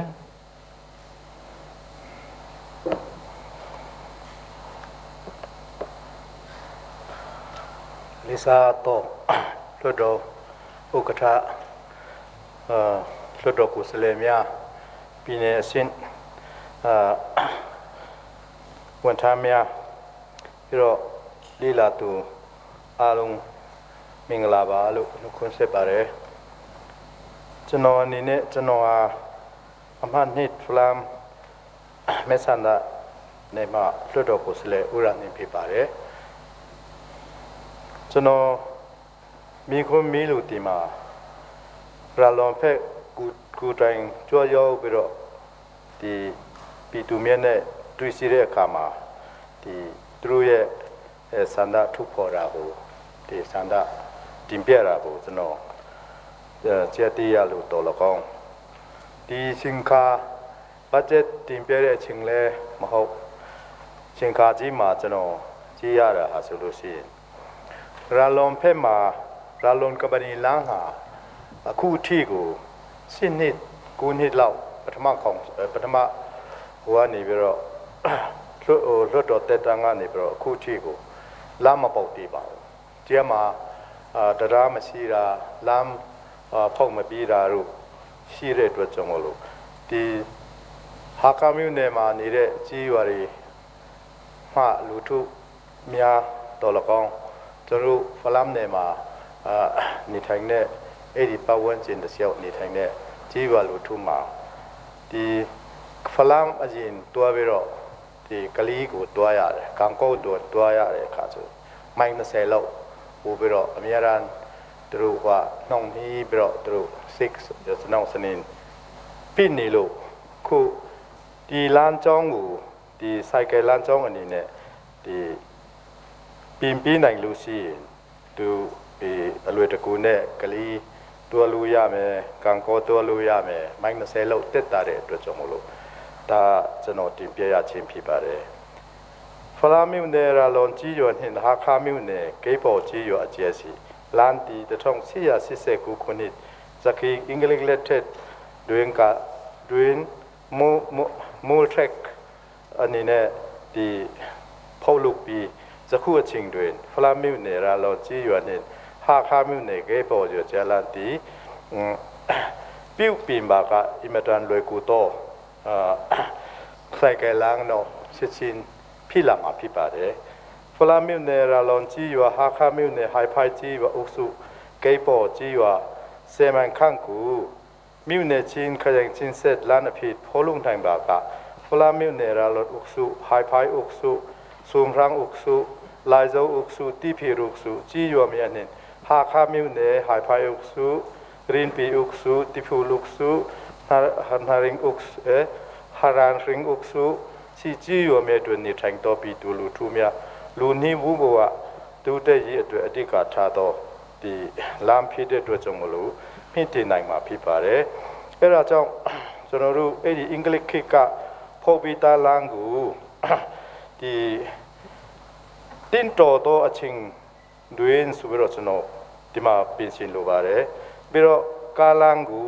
ဒီဆိုင်ကယ်လမ်းအဖြစ်နဲ့ပြင်ဆင်လိုပါတယ်တင်တော်တော့အချင်းဆိုတာ RE တို့မဟုတ်GRF တွင်ဘတ်ဂျက်ထည့်သွင်းပြီးနိုင်ပါကဒီလမ်းရာလွန်ကပနီလမ်းထက်အခုဒီဟာခါနေပြီးတော့ကပနီလမ်းကိုကျွန်တော်တို့ဂျူတီအတုံးပြခွင့်ကြတဲ့အတွက်ကြောင့်မလို့အမတာမြဲကြီးအကျိုးဖြစ်ထွန်းနိုင်မှာဖြစ်ပါတယ်ပြည်သူလူထုလည်းအမတာကျေနပ်ဝန်တာကြမှာဖြစ်ပါတယ်ဆိုတာကိုကျွန်တော်မြင်မြန်လိုချင်းဖြစ်ပါတယ်အဲဒါကြောင့်ဒီနေစာတီတာဖွံ့ဖြိုးရေးအနေနဲ့ဒီအစီအစဉ်ကိုဒီဆောင်ရွက်ပြီးနိုင်ရန်အစီအစဉ်ရှိမရှိကျွန်တော်ဒီကိုမြင်ချင်းဖြစ်ပါတယ်ကျေးဇူးတင်ပါတယ်ကိုယ်စားလှယ်ကြီးမြင်မြန်ချအားပြည်နယ်စင်အဖွဲ့အစည်းဝင်ကပြည်ကြပေးရန်ဖိတ်ခေါ်ပါတယ်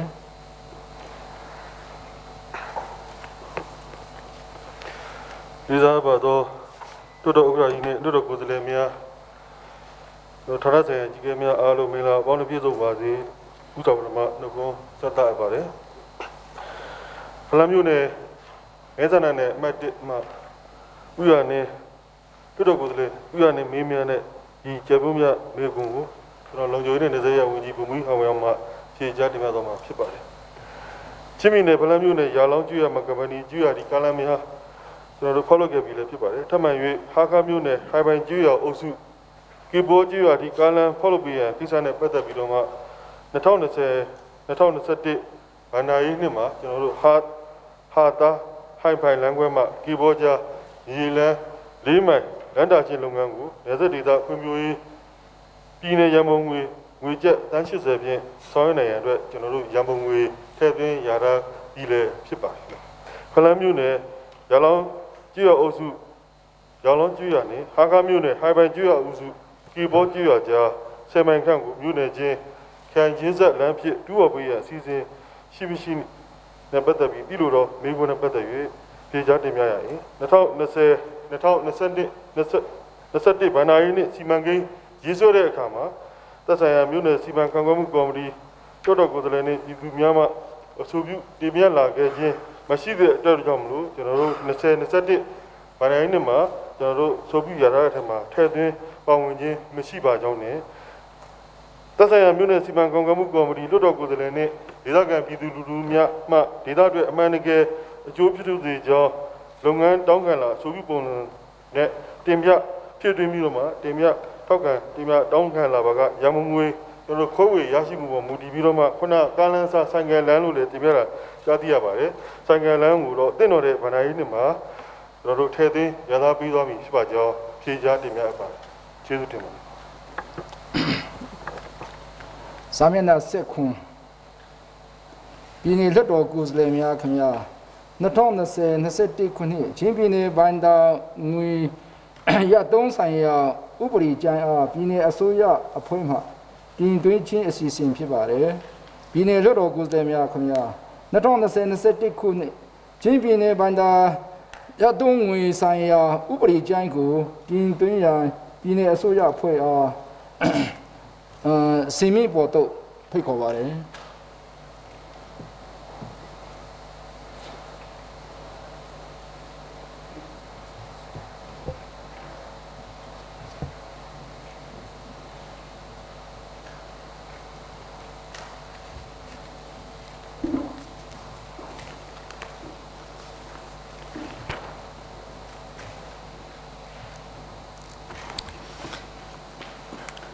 လေးစားအပ်ပါသောပြည်နယ်လွှတ်တော်ဥက္ကဋ္ဌကြီးနဲ့ပြည်နယ်လွှတ်တော်ကိုယ်စားလှယ်များခင်ဗျာမင်္ဂလာပေါင်းနဲ့ပြည့်စုံပါစေလို့ဥစွာပထမနှုတ်ခွန်းဆက်တာအပ်ပါတယ်ကျွန်တော်ကတော့ချင်းပြည်နယ်ဆိုရဖွဲ့ရဲ့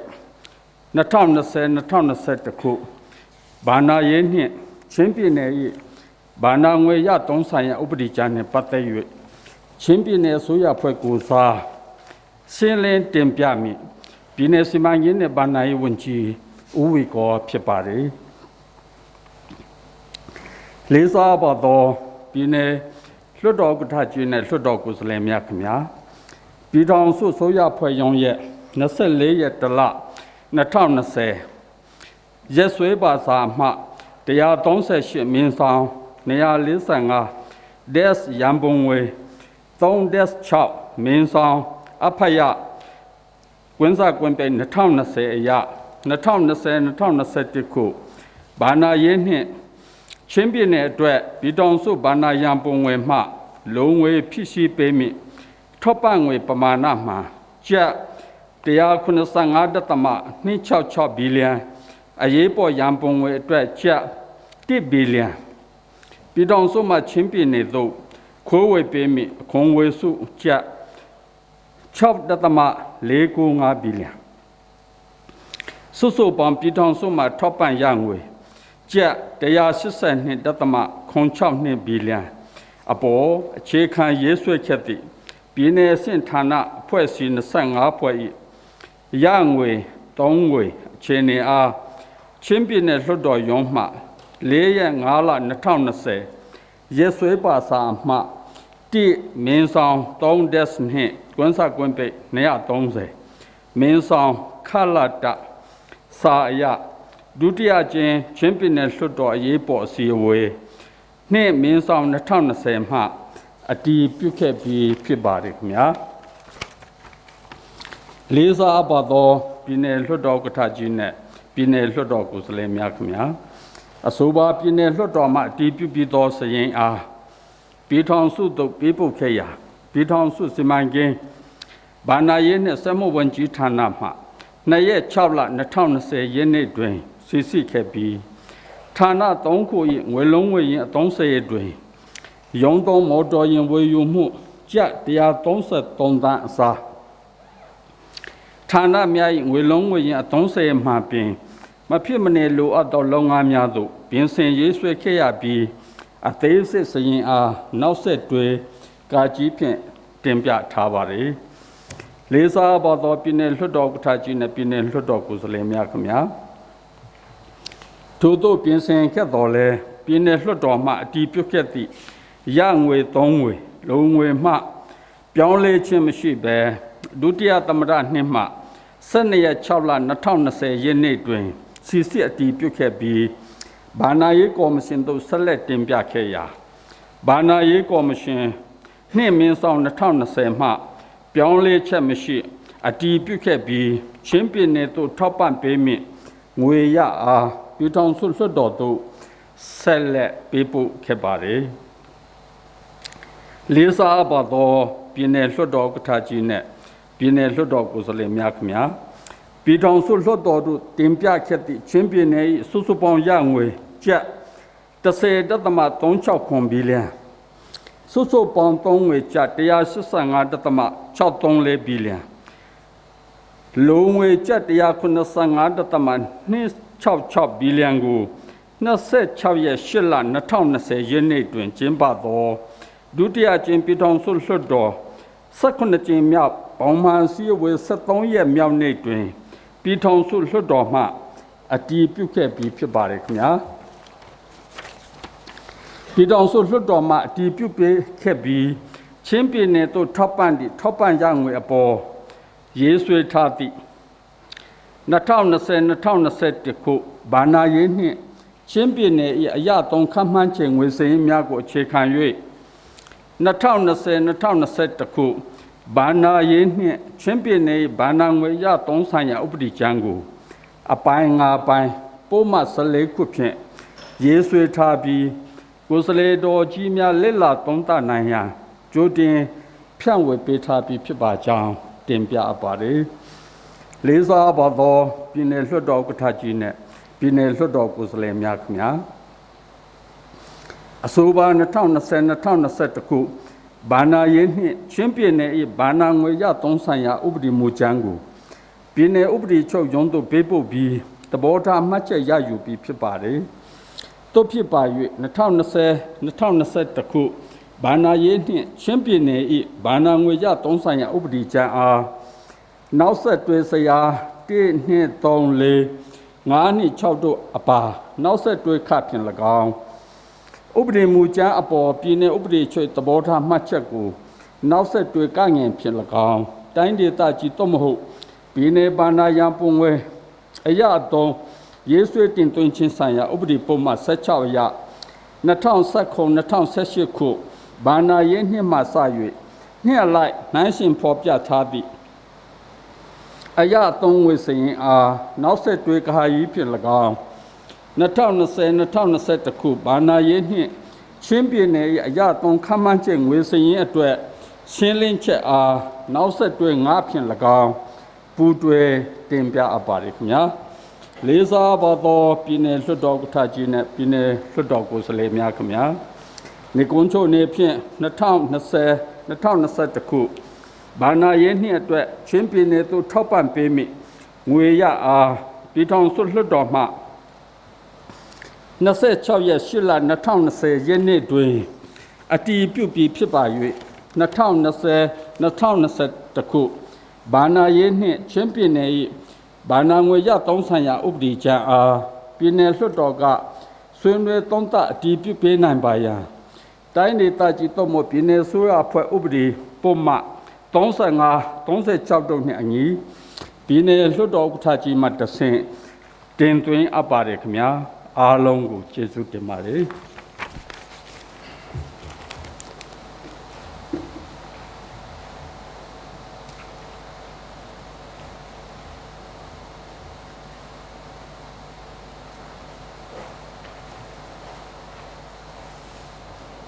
ပြည်နယ်လွှတ်တော်ကိုယ်စားလှယ်များခင်ဗျာ2020-21ချင်းပြည်နယ်ဗန္ဒာငွေရ3ဆိုင်ရာဥပဒေကျမ်းနဲ့ဆက်လင်း၍ဆွေးနွေးလို့သည့်ပြည်နယ်လွှတ်တော်ကိုယ်စားလှယ်များရှိပါက2020စက်တင်ဘာလ1ရက်နေ့နေ့လယ်တနာရီအချိန်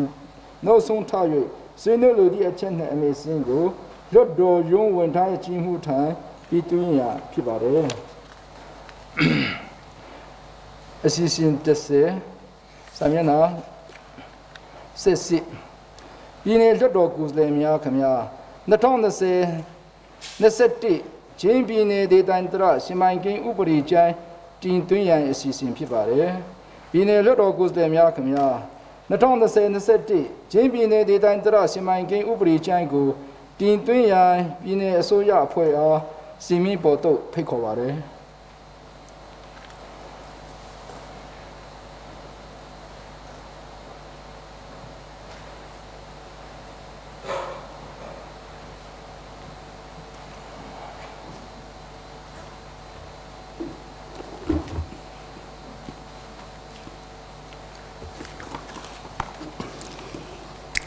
လေးစားပါသောပြည်နယ်လွှတ်တော်ကထကြီးနဲ့လွှတ်တော်ကိုယ်စားလှယ်များခင်ဗျာ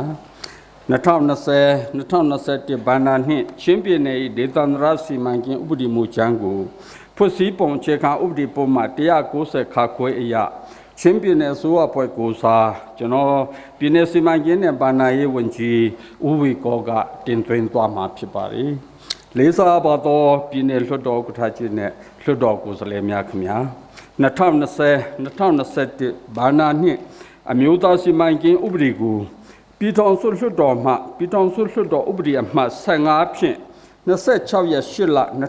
2020ရက်နေ့တွင်အတည်ပြုပြီးဖြစ်ပါတယ်2020-2021ဘဏ္ဍာနှစ်ချင်းပြည်နယ်ဒေသန္တရစီမံကိန်းဥပဒေကျမ်းတွင်ချင်းပြည်နယ်၏ဥတီမျှော်မှန်းချက်မူဝါဒရည်မှန်းချက်နှင့်လုပ်ငန်းစဉ်များစီမံကိန်းများပြည့်မီစွာအကောင့်ထဲဖော်နိုင်ရန်အတွက်ရင်းနှီးမြှုပ်နှံမှုငွေလုံးငွေရင်းအစီအစဉ်များကန္တအလိုက်ထုတ်လုပ်မှုဝန်ဆောင်မှုအသေးစိတ်ရည်မှန်းချက်များကိုဖော်ပြထားပါသည်ရင်းနှီးမြှုပ်နှံမှုအစီအစဉ်တွင်ပြည်내ဘဏ္ဍာရန်ပုံငွေဖြင့်ရင်းနှီးမြှုပ်နှံမဲ့စီမံကိန်းများကိုတင်ပြထားကြောင်းတင်ပြပါသည်လေးစားပါသောပြည်내လွှတ်တော်ဥက္ကဋ္ဌကြီးနဲ့လွှတ်တော်ကိုယ်စားလှယ်များခင်ဗျာ2020-2021ဘဏ္ဍာနှစ်ချင်းပြည်နယ်ရဲ့စုစုပေါင်းထုတ်လုပ်မှုတန်ဖိုးကိုနှစ်အလိုက်ဈေးနှုန်းအရကျပ်4,4,881.5 သန်းရရှိရန်နှင့်ပုံမှန်ဈေးနှုန်းများအရ4.3% ရာခိုင်နှုန်းတိုးတက်ရန်ရည်မှန်းထားပြီးပြည်နယ်ရဲ့စုစုပေါင်းထုတ်လုပ်မှုနှင့်ဝန်ဆောင်မှုတန်ဖိုးတွင်နှစ်အလိုက်ဈေးနှုန်းအရကန္တကြီးများအလိုက်ပါဝင်မှုအချိုးအစားကိုလေယာကန္တကြီးတွင်21.4 ရာခိုင်နှုန်းစစ်မှုကန္တကြီးတွင်44.5 ရာခိုင်နှုန်းနှင့်ဝန်ဆောင်မှုကန္တကြီးတွင်34.1 ရာခိုင်နှုန်းအသီးသီးပါဝင်ရန်ရည်မှန်းထားပါကြောင်းတင်ပြအပ်ပါသည်လေးစားအပ်ပါသောပြည်내လွှတ်တော်ဥက္ကဋ္ဌကြီးနဲ့လွှတ်တော်ကိုယ်စားလှယ်များခင်ဗျာကန္တတစ်ခုချင်းလိုက်ရည်မှန်းထားသောနှစ်အလိုက်ဈေးနှုန်းအရစုစုပေါင်းထုတ်လုပ်မှုနှင့်ဝန်ဆောင်မှုတန်ဖိုးကိုပုံမှန်ဈေးနှုန်းအရတိုးတက်မှုနှုန်းမှာကာကြီးလေယာကန္တတွင်ထုတ်လုပ်မှုတန်ဖိုးကျပ်4,983.3 သန်းဖြစ်ပြီး2.8 ရာခိုင်နှုန်းတိုးတက်ရန်ခါခွေသားငါကန္တတွင်ထုတ်လုပ်မှုတန်ဖိုးကျပ်44,220.2 သန်းဖြစ်ပြီး9.2 ရာခိုင်နှုန်းတိုးတက်ရန်ကငယ်တိတောကန္တတွင်ထုတ်လုပ်မှုတန်ဖိုးကျပ်1,316.9 သန်းဖြစ်ပြီး9.9 ရာခိုင်နှုန်းတိုးတက်ရန်ကာယီတတ်တွနဲ့တွန်းထွက်ပစ္စည်းကန္တတွင်ထုတ်လုပ်မှုတန်ဖိုးကျပ်2,360.2 သန်းဖြစ်ပြီး1.9 ရာခိုင်နှုန်းတိုးတက်ရန်ငါစက်မှုလက်မှုကန္တတွင်ထုတ်လုပ်မှုတန်ဖိုးကျပ်19,069.9 သန်းဖြစ်ပြီး3.6 ရာခိုင်နှုန်းတိုးတက်ရန်စာလုံးလျှက်စစ်တအားကန္တတွင်ထုတ်လုပ်မှုတန်ဖိုးကျပ်2,924.3 သန်းဖြစ်ပြီး1.5 ရာခိုင်နှုန်းတိုးတက်ရန်စာလိန်ဆောက်လုပ်မှုကန္တတွင်ထုတ်လုပ်မှုတန်ဖိုးကျပ်1,933,806.9 ခုံတန်းဖြစ်ပြီး3.3ရာခိုင်နှုန်းတိုးတက်ရန်ဇာကွယ်ပိုးဆောင်ရေးကဏ္ဍတွင်ထုတ်လုပ်မှုတန်ဖိုးကျပ်6513.1 သန်းဖြစ်ပြီး9.2ရာခိုင်နှုန်းတိုးတက်ရန်စမည်ဆိုစက်သွေးကဏ္ဍတွင်ထုတ်လုပ်မှုတန်ဖိုးကျပ်9810.3 သန်းဖြစ်ပြီး9.3ရာခိုင်နှုန်းတိုးတက်ရန်ညငွေရေးကြေးရေးကဏ္ဍတွင်ထုတ်လုပ်မှုတန်ဖိုးကျပ်365.9 သန်းဖြစ်ပြီး3.3ရာခိုင်နှုန်းတိုးတက်ရန်ဒါတလင်းကျလူမှုရေးနဲ့စီမံခန့်ခွဲကဏ္ဍတွင်ထုတ်လုပ်မှုတန်ဖိုးကျပ်49601.5 သန်းဖြစ်ပြီး2.1ရာခိုင်နှုန်းတိုးတက်ရန်တောင်းပဲငါးရန်ခန့်နဲ့ခြားဝန်ဆောင်မှုကဏ္ဍတွင်ထုတ်လုပ်မှုတန်ဖိုးကျပ်11952.1 သန်းဖြစ်ပြီး4.5ရာခိုင်နှုန်းတိုးတက်ရန်တိုင်းကောက်ကုန်သွယ်မှုကဏ္ဍတွင်ထုတ်လုပ်မှုတန်ဖိုးကျပ်95,969.6 သန်းဖြစ်ပြီး9.4ရာခိုင်နှုန်းတိုးတက်ရန်အသီးသီးရည်မှန်းထားရှိပါကြောင်းတင်ပြအပ်ပါတယ်လေးစားအပ်ပါသောပြည်내လွှတ်တော်ဥက္ကဋ္ဌကြီးနဲ့လွှတ်တော်ကိုယ်စားလှယ်များခင်ဗျာချင်းပြည်နယ်ရဲ့ရင်းနှီးမြှုပ်နှံမှုအစီအစဉ်ရ2020-2021 ဘဏ္ဍာနှစ်နိုင်ငံပိုင်ခန်းမှပြည်내ဘဏ္ဍာရန်ပုံငွေလုံးငွေရင်ကျပ်144.289 ဘီလီယံဖြင့်လုပ်ငန်းစီမံကိန်းများကိုရင်းနှီးမြှုပ်နှံဆောင်ရွက်ရန်ယာထားပါကြောင်းတင်ပြပါတယ်တို့ဖြစ်ပါ၍2020-2021 ဘဏ္ဍာနှစ်ချင်းပြည်နယ်ဒေသန္တရစီမံကိန်းဥပဒေမူကြမ်းအားပြည်내လွှတ်တော်ကဆွေးနွေးစစ်အတည်ပြုပေးနိုင်ပါရန်လေးစားစွာဖြင့်တင်သွင်းအပ်ပါတယ်ခင်ဗျာအားလုံးကိုကျေးဇူးတင်ပါတယ်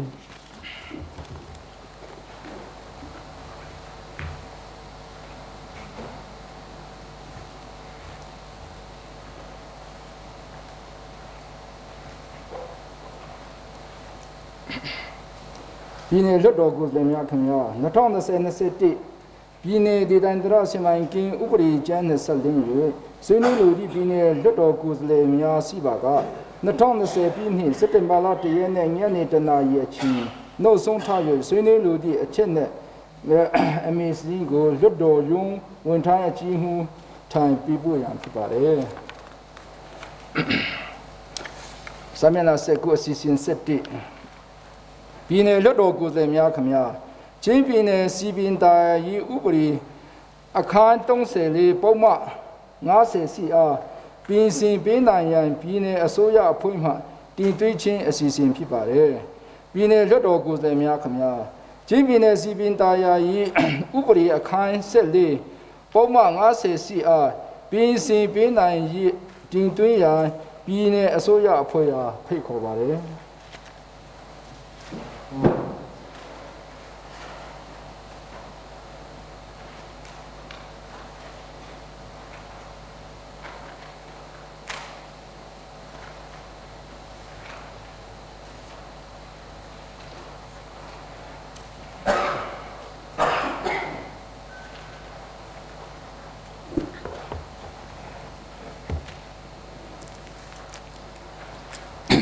လေးစားတဲ့လွှတ်တော်ဥက္ကဋ္ဌကြီးနဲ့လွှတ်တော်ကိုယ်စားလှယ်များချင်းပြည်နယ်ဝန်ကြီးချုပ်နဲ့အစိုးရအဖွဲ့ဝင်ကြီးများဖိတ်ကြားရတဲ့ရောက်သူများအားလုံးမင်္ဂလာပါလို့နှုတ်ခွန်းဆက်သပါတယ်ကျွန်တော်တို့စီပင်သားရေးလှစ်စစ်နဲ့စက်မှုလက်မှုဝန်ကြီးဦးစိုးထက်ဖြစ်ပါတယ်ချင်းပြည်နယ်စီပင်သားရေးဥပဒေအခန်း14ပုံမှန်58အရဝန်ထမ်းအတွက်ကုန်ကျစရိတ်သည်နှစ်စဉ်ရရှိသောဝင်ငွေ၏30ရာခိုင်နှုန်းထက်ကျော်လွန်ခြင်းမရှိစေရဆိုတဲ့စကားရပ်ကိုပယ်ဖျက်ပေးနိုင်ဖို့ချင်းပြည်နယ်အစိုးရအဖွဲ့မှအတည်ပြုသောဝန်ထမ်းဖွဲ့စည်းပုံအားကျော်လွန်ခန့်ထားခြင်းမပြုရဆိုသောစကားရပ်နဲ့ပြင်ဆင်နိုင်ရေးချင်းပြည်နယ်လွှတ်တော်ရဲ့စက်တင်ဘာလ2ရက်နေ့မှာကျင်းပမဲ့ဒုတိယကြိမ်ချင်းပြည်နယ်လွှတ်တော်22ကြိမ်မြောက်ပုံမှန်အစည်းအဝေးမှာအဆိုပြုတင်သွင်းပေးဖို့ချင်းပြည်နယ်လွှတ်တော်ကိုပေးပို့ခဲ့ပါတယ်။ညှိနှိုင်းအကြောင်းကြားခဲ့မှုအပေါ်မှာဩဂတ်စ်လ31ရက်နေ့မနေ့10:00နာရီကျင်းပတဲ့ချင်းပြည်နယ်လွှတ်တော်ရဲ့ဥပဒေပြုရေးအဖွဲ့ရဲ့အစည်းအဝေးအမှတ်စဉ်3/2020ဆုံးဖြတ်ချက်အရစီပင်သားရဲ့ဥပဒေကိုပြင်ဆင်တဲ့ဥပဒေမှာမူလဥပဒေနဲ့ရှင်းနောက်ကန့်ညီမှုမရှိတဲ့ကိုတွေ့ရကြောင်းနဲ့ချင်းပြည်နယ်စီပင်သားရဲ့ဥပဒေပုံမှန်58မှာပါရှိတဲ့30ရာခိုင်နှုန်းဟူသောစကားရဲ့အစား50ရာခိုင်နှုန်းဟူသော စကားရဖြင့်အစားထိုးရန်သဘောတူဆုံးဖြတ်ခဲ့ကြောင်းသိရှိရပါတယ်ချင်းပြည်နယ်လွှတ်တော်ဥပဒေပြုရေးအဖွဲ့ရဲ့အစည်းအဝေးမှတ်တမ်းကိုညှိနှိုင်းအကြောင်းကြားလာတာကိုတွေ့ရှိရပါတယ်အဆိုပါကိစ္စနဲ့ပတ်သက်ပြီးတော့ကျွန်တော်တို့ဩဂတ်စ်လ31ရက်နေ့ညနေ3နာရီအချိန်မှာကျင်းပပြုလုပ်တဲ့ပြည်내အစိုးရအဖွဲ့အရေးပေါ်အစည်းအဝေးအမှတ်စဉ်ခွန်မြင့်ဆောင်2020ဆုံးဖြတ်ချက်နှစ်အရချင်းပြည်내စီပင်သားရေးအဖွဲ့ဥပဒေအခန်း14ပုံမှန်58အားချင်းပြည်내အစိုးရအဖွဲ့မှအတည်ပြုသောဝန်ထမ်းဖွဲ့စည်းပုံအားကျော်လွန်ခန့်ထားခြင်းမပြုရအစားထိုးပြင်ဆင်နိုင်ရေးချင်းပြည်내အစိုးရအဖွဲ့မှထောက်ခံအတည်ပြုကြောင်းနဲ့ပြည်내လွှတ်တော်သို့ပေးပို့သွားရန်သဘောတူဆုံးဖြတ်ခဲ့ပါတယ်တို့ဖြစ်ပါ၍ချင်းပြည်내စီပင်သားရေးဥပဒေအခန်း14ပုံမှန်58အရာဝန်ထမ်းအတွက်နှစ်စဉ်ရရှိတဲ့နှစ်ကုန်ကျစရိတ်ဒီဝန်ထမ်းအတွက်ကုန်ကျစရိတ်ဒီနှစ်စဉ်ရရှိသောငွေရ30ရာခိုင်နှုန်းထက်ကျော်လွန်ခြင်းမရှိစေရအားပယ်ဖြတ်ပေးနိုင်ရင်းနဲ့ချင်းပြည်내အစိုးရအဖွဲ့မှအတည်ပြုသောဝန်ထမ်းဖွဲ့စည်းပုံအားကျော်လွန်ခန့်ထားခြင်းမပြုရဟုပြင်ဆင်နိုင်ရေးချင်းပြည်내လွှတ်တော်ရဲ့ယနေ့ကျင်းပတဲ့ဒုတိယကျင်းချင်းပြည်내လွှတ်တော်22ကျင်းမြောက်ပုံမှန်အစည်းအဝေးမှာအတည်ပြုပေးနိုင်ရန်လွှတ်တော်ဥက္ကဋ္ဌမှလွှတ်တော်ကိုတင်ပြရခြင်းဖြစ်ပါတယ်လေးစားတဲ့လွှတ်တော်ဥက္ကဋ္ဌနဲ့လွှတ်တော်ကိုယ်စားလှယ်များခင်ဗျာ1993ခုနှစ်နေဆက်ဒေသနဲ့တိုင်းသားလူမျိုးဖွံ့ဖြိုးတိုးတက်ရေးနဲ့စီပင်သားရေးဝန်ကြီးဌာနမှဖွဲ့စည်းပုံရေးဆွဲပြီးတော့1996 February 20ရက်စွဲပါအမိန့်ကြော်ညာစာ1/96နဲ့တိုင်းနဲ့ပြည်내စီပင်သားရေးအဖွဲ့16ဖွဲ့ကိုဖွဲ့စည်းခဲ့ပြီးတော့ချင်းပြည်내ရဲ့ဖွဲ့စည်းပုံမှာအရာရှိ14ဦးအခြားဆင့်285ဦးနဲ့စုစုပေါင်း289ဦးနဲ့မူလဖွဲ့စည်းခဲ့ပါတယ်နောက်ပိုင်းမှာကျွန်တော်တို့2018စက်တင်ဘာ30ရက်နေ့အထိဒီကျွန်တော်တို့ချင်းပြည်내ရဲ့စီပင်သားရမှာအရာရှိ12ဦးအခြားအဆင့်212ဦးနဲ့စုစုပေါင်း222ဦးကိုခန့်အပ်ပြီးဖြစ်လို့ဖွဲ့စည်းပုံရဲ့86.82ရာခိုင်နှုန်းခန့်အပ်ထားပြီးဖြစ်ပါတယ်စီပီဝင်ငွေခွန်ရဲ့48.59ရာခိုင်နှုန်းကိုခန့်အပ်ထားတာဖြစ်ပါတယ်မူလတတ်မှတ်ထားတဲ့ဝင်ငွေခွန်ရဲ့30ရာခိုင်နှုန်းထက်မကျော်လွန်ရဘူးဆိုရင်ကျွန်တော်တို့ခန့်အပ်ထားပြီးသားဟာ18.59ရာခိုင်နှုန်းကျော်လွန်ခန့်အပ်ထားပြီးဖြစ်နေပါတယ်30ရာခိုင်နှုန်းဝင်ငွေအတိုင်းသာဝန်ထမ်းခန့်ရမယ်ဆိုရင်ကျွန်တော်တို့ဒေသခံဝန်ထမ်းများကိုတာဝန်မှရက်စက်ရမလို့ဖြစ်နေပါတယ်ပုံမခန့်ထားတာမျိုးရှိနေတာဖြစ်ပါတယ်မြို့နယ်တိုင်းမြို့တိုင်းမှာလည်းဝန်ထမ်းမလုံလောက်တဲ့ပြဿနာများရှိပြီးတော့ကျွန်တော်ချင်းပြည်နယ်အတွင်းမှာကိုခရိုင်၄ခုမြို့နယ်9ခုနဲ့မြို့7မြို့တိုးချိတ်ပြီးတော့မြို့ပေါင်း20တိုးလာတာဖြစ်ပါတယ်မူလကတော့မြို့နယ်9ခုပဲရှိတာဖြစ်ပါတယ်ယခုမှလည်းဝေဘူလာမြို့နှရီမြို့စုခွာမြို့မကွေအနုနဲ့ကျင်တွင်းမြို့တစ်9မြို့တိုးချိတ်ပြီးတော့အဲ့ဒီမှာလည်းဒီလာမဲ့ဘဏ္ဍာရေးနဲ့အောက်တိုဘာလမှာပဲကျွန်တော်ဝန်ထမ်းတွေအသစ်ခန့်တက်ပြီးတော့စီပင်လုပ်ငန်းများဆောင်ရွက်ဖို့စီစဉ်ရမှာဖြစ်ပါတယ်ကျွန်တော်မြို့များကိုမြို့တော်အင်္ဂါရဲနဲ့အညီဖွံ့ဖြိုးတိုးတက်ဖို့နောက်ဝန်ဆောင်မှုလုပ်ငန်းဖြစ်တဲ့ပြည်သူ့အကျိုးပြုလုပ်ငန်းများဆောင်ရွက်ဖို့စီပင်ဝန်ထမ်းများဖွဲ့စည်းပုံအရာခန့်အပ်ပေးဖို့လိုအပ်ပါကြောင်းနဲ့ဖွဲ့စည်းပုံအသစ်ဖြစ်တဲ့ကျွန်တော်ကပတိန်ကဆုံးဖြတ်ပြီးတော့လွှတ်တော်ကလည်းအတည်ပြုပြီးဖြစ်တဲ့ဖွဲ့စည်းပုံအသစ်မှာဖွဲ့စည်းပုံဝန်ထမ်း600ဦးရှိလာမှာဖြစ်ပါတယ်600ဦးနဲ့ဒီဝန်ကြီးဌာနများမှာအများစုဝန်ထမ်းများကို3ပုံ2ပုံခန့်ပြီးတော့60ရာခိုင်နှုန်းနဲ့လွှမ်းညီတာကိုခန့်တဲ့အတွက်ကျွန်တော်ချစ်ပြည်နယ်မှာလည်းဖွဲ့စည်းပုံဝန်ထမ်း600ဦးနဲ့ဒီ3ပုံ2ပုံသာခန့်မယ်ဆိုရင်တော့လွှမ်းညီတဲ့ဝန်ထမ်း400ဦးခန့်အပ်ဖို့လိုအပ်ပါဖြစ်ပါတယ်လက်ရှိမှာတော့ကျွန်တော်တို့289ဦးခန့်ထားပြီးသားဖြစ်ပါတယ်ကျွန်တော်တို့ဒီ2020-21ဘတ်ဂျက်မှာနောက်ထပ်ဝန်ထမ်းအင်ဂျင်နီယာကျွမ်းကျင်သူများနဲ့ကွန်ပျူတာကျွမ်းကျင်သူများစုစုပေါင်း112ဦးခန့်ဖို့ဘဏ္ဍာရထားပြီးတော့မှခန့်အပ်ဖို့ကိုလည်းဆောင်ရွက်စီစဉ်သွားလိုပါတယ်အဲ့ဒီအတွက်ကိုနောက်ထပ်လက်ရှိရှိပြီးသား289ဦးအပြင်နောက်ထပ်ခန့်အပ်ဖို့112ဦးခန့်မယ်ဆိုရင်ဝန်ထမ်း388ဦးရှိလာပြီးတော့ကျွန်တော်မြို့ပြစီမံကိန်းလုပ်ငန်းများမြို့ပြဖုံးဖေးလုပ်ငန်းများမှာထိရောက်ကျွန်တော်ဆောင်ရွက်နိုင်မှာဖြစ်ပါတယ်တို့ရတွင်ယခုဝင်ငွေခွန်ရဲ့90ရာခိုင်နှုန်းသာဝန်ထမ်းခန့်အပ်ဖို့ဖြစ်လာမယ်ဆိုရင်တော့လက်ရှိကျွန်တော်တို့45ရာခိုင်နှုန်းလက်ရှိဖွဲ့စည်းပုံအသစ်မှာ229ဦးဟာ45ရာခိုင်နှုန်းရှိပြီဖြစ်ပါတယ်90ရာခိုင်နှုန်းအတွက်နောက်ထပ်9ရာခိုင်နှုန်းပဲခန့်မယ်ဆိုရင်ဝန်ထမ်း30ဦးပဲကျွန်တော်တို့ထပ်ပြီးခန့်လို့ရမှာဖြစ်ပါတယ်ကျွန်တော်တို့မူလရထားတဲ့ ဘတ်ဂျက်လည်းရပြီးသားဖြစ်တဲ့112ဦးမှာ30ပဲခန့်မယ်ဆိုရင်တော့82ဦးကိုရောနေပြီးတော့ကျွန်တော်တို့ခန့်ရမှာဖြစ်ပါတယ်ကျွန်တော်ဒေသခံဘွဲရနဲ့နောက်10တန်းအောင်ကျွန်တော်တို့အလောက်ကိုင်အခွင့်အလမ်းကျွန်တော်ဒေသခံများရရှိဖို့အတွက်ကိုကျွန်တော်ရည်စူးပြီးတော့အလောက်ကိုင်ခွင့်အလမ်းရရှိဖို့ကိုလည်းလိုအပ်မှာဖြစ်ပါတယ်နောက်ပြီးတော့ဝင်ဝင်မရှိတဲ့ကျွန်တော်တို့ကလေးတွေဟာအဝေးတင်ပွဲယူဖို့နေရာမှာလဲကျွန်တော်အလောက်ခံပြီးတော့မှကျွန်တော်တို့လက်ရှိမှာပညာသင်ကြားနာတွေကိုတွေ့ပါတယ်ကျွန်တော်စီပင်ဌာနမှာပဲလောအပေးဝန်ထမ်းလုပ်ရင်းနဲ့နေစာဝန်ထမ်းလုပ်ရင်းနဲ့အဝေးတင်တက်ရောက်တဲ့လူငယ်များစွာရှိကြောင်းကိုလည်းထပ်သွင်းစဉ်းစားပေးဖို့တင်ပြလိုပါတယ်လေးစားတဲ့လွှတ်တော်ဥက္ကဋ္ဌကြီးနဲ့လွှတ်တော်ကိုယ်စားလှယ်များခင်ဗျာ1993ခုနှစ်မှ2012ခုထိစီပင်အဖွဲ့များဟာမိမိဝင်ဝင်နဲ့ရပ်တည်ပြီးတော့မိမိဒေသနဲ့လိုက်ရောနေထွေတဲ့အစီအမံများရေးဆွဲပြီးတော့အများပြည်သူရဲ့အကျိုးပြုလုပ်ငန်းများကိုဆောင်ရွက်တဲ့အဖွဲ့အစည်းဖြစ်ပါတယ်စီပင်သားရေးပုံမှန်58မှာဝန်ထမ်းအတွက်ကုန်ကျစရိတ်ဟာနှစ်စဉ်ရတဲ့ဝင်ငွေရဲ့30%ထက်ကျော်လွန်ခြင်းမရှိရလို့1993ခုနှစ်စီပင်ဥပဒေရေးဆွဲစဉ်မှာဖော်ပြခဲ့ပါတယ်အဲ့ဒီကာလတုန်းကကျွန်တော်တို့ဝန်ထမ်းများဦးစီးရာရှိတယောက်ရဲ့လစာဟာ1585ပဲရှိပါတယ်လက်ရှိဦးစီးရာရှိတယောက်ရဲ့လစာနှုန်းထားဟာ2,95,000ဖြစ်နေပြီဖြစ်ပါတယ်ဒီလစာကွာဟချက်အစပေါင်း185ဆကွာတာဖြစ်ပါတယ်ကျွန်တော်တို့တင်ပြထားတဲ့နောက်ဆက်တွဲဇယားကကိုကြည့်ရင်တော့သိနိုင်မှာဖြစ်ပါတယ်အဲ့ဒီဝန်ထမ်းများရဲ့ဒီ1993မှာတတ်မှတ်ခဲ့တဲ့လစာနဲ့အခု2019မှာရှိတဲ့လစာဇယားကိုနောက်ဆက်တွဲမှာကြည့်လို့ရှိရင်ကျွန်တော်တို့ရုံးအခုကအရင်တုန်းကလစာ600ပဲဖြစ်ပါတယ်ခင်ဗျအခုဟာရုံးအခုဟာ3,400,000ကစပြီးတော့လစာစပေးရတာဖြစ်ပါတယ်အငယ်တန်းစီးကျွန်တော်တို့ခတ်မယ်ဆိုရင်ရခင်တုန်းကအငယ်တန်းစီးဟာ950ပဲရှိပါတယ်လစာအခုကအငယ်တန်းစီးစကြီးကျွန်တော်တို့3,800,000ဖြစ်ပါတယ်အဲ့မှာ189ဆกว่าပါတယ်အငယ်တန်းစီးတယောက်ရဲ့လစာအခုနရုံးအခုရဲ့ရခင်1993ကပြတဲ့လစာနဲ့အခုကျွန်တော်တို့ပေးတဲ့လစာအစ240กว่าပါတယ်ခင်ဗျနောက်တစ်ခုကဒီအကြီးတန်းစီးဆိုရင်လည်းအရင်တုန်းက1100ပဲရတယ်ခင်ဗျအခုကျတော့အကြီးတန်းစီးတယောက်က3,9,800ဖြစ်ပါတယ်အစ180กว่าပါခင်နောက်တစ်ခုကဦးစီးရာရှိဟာအခုနမူလရတဲ့လစာ1993တော့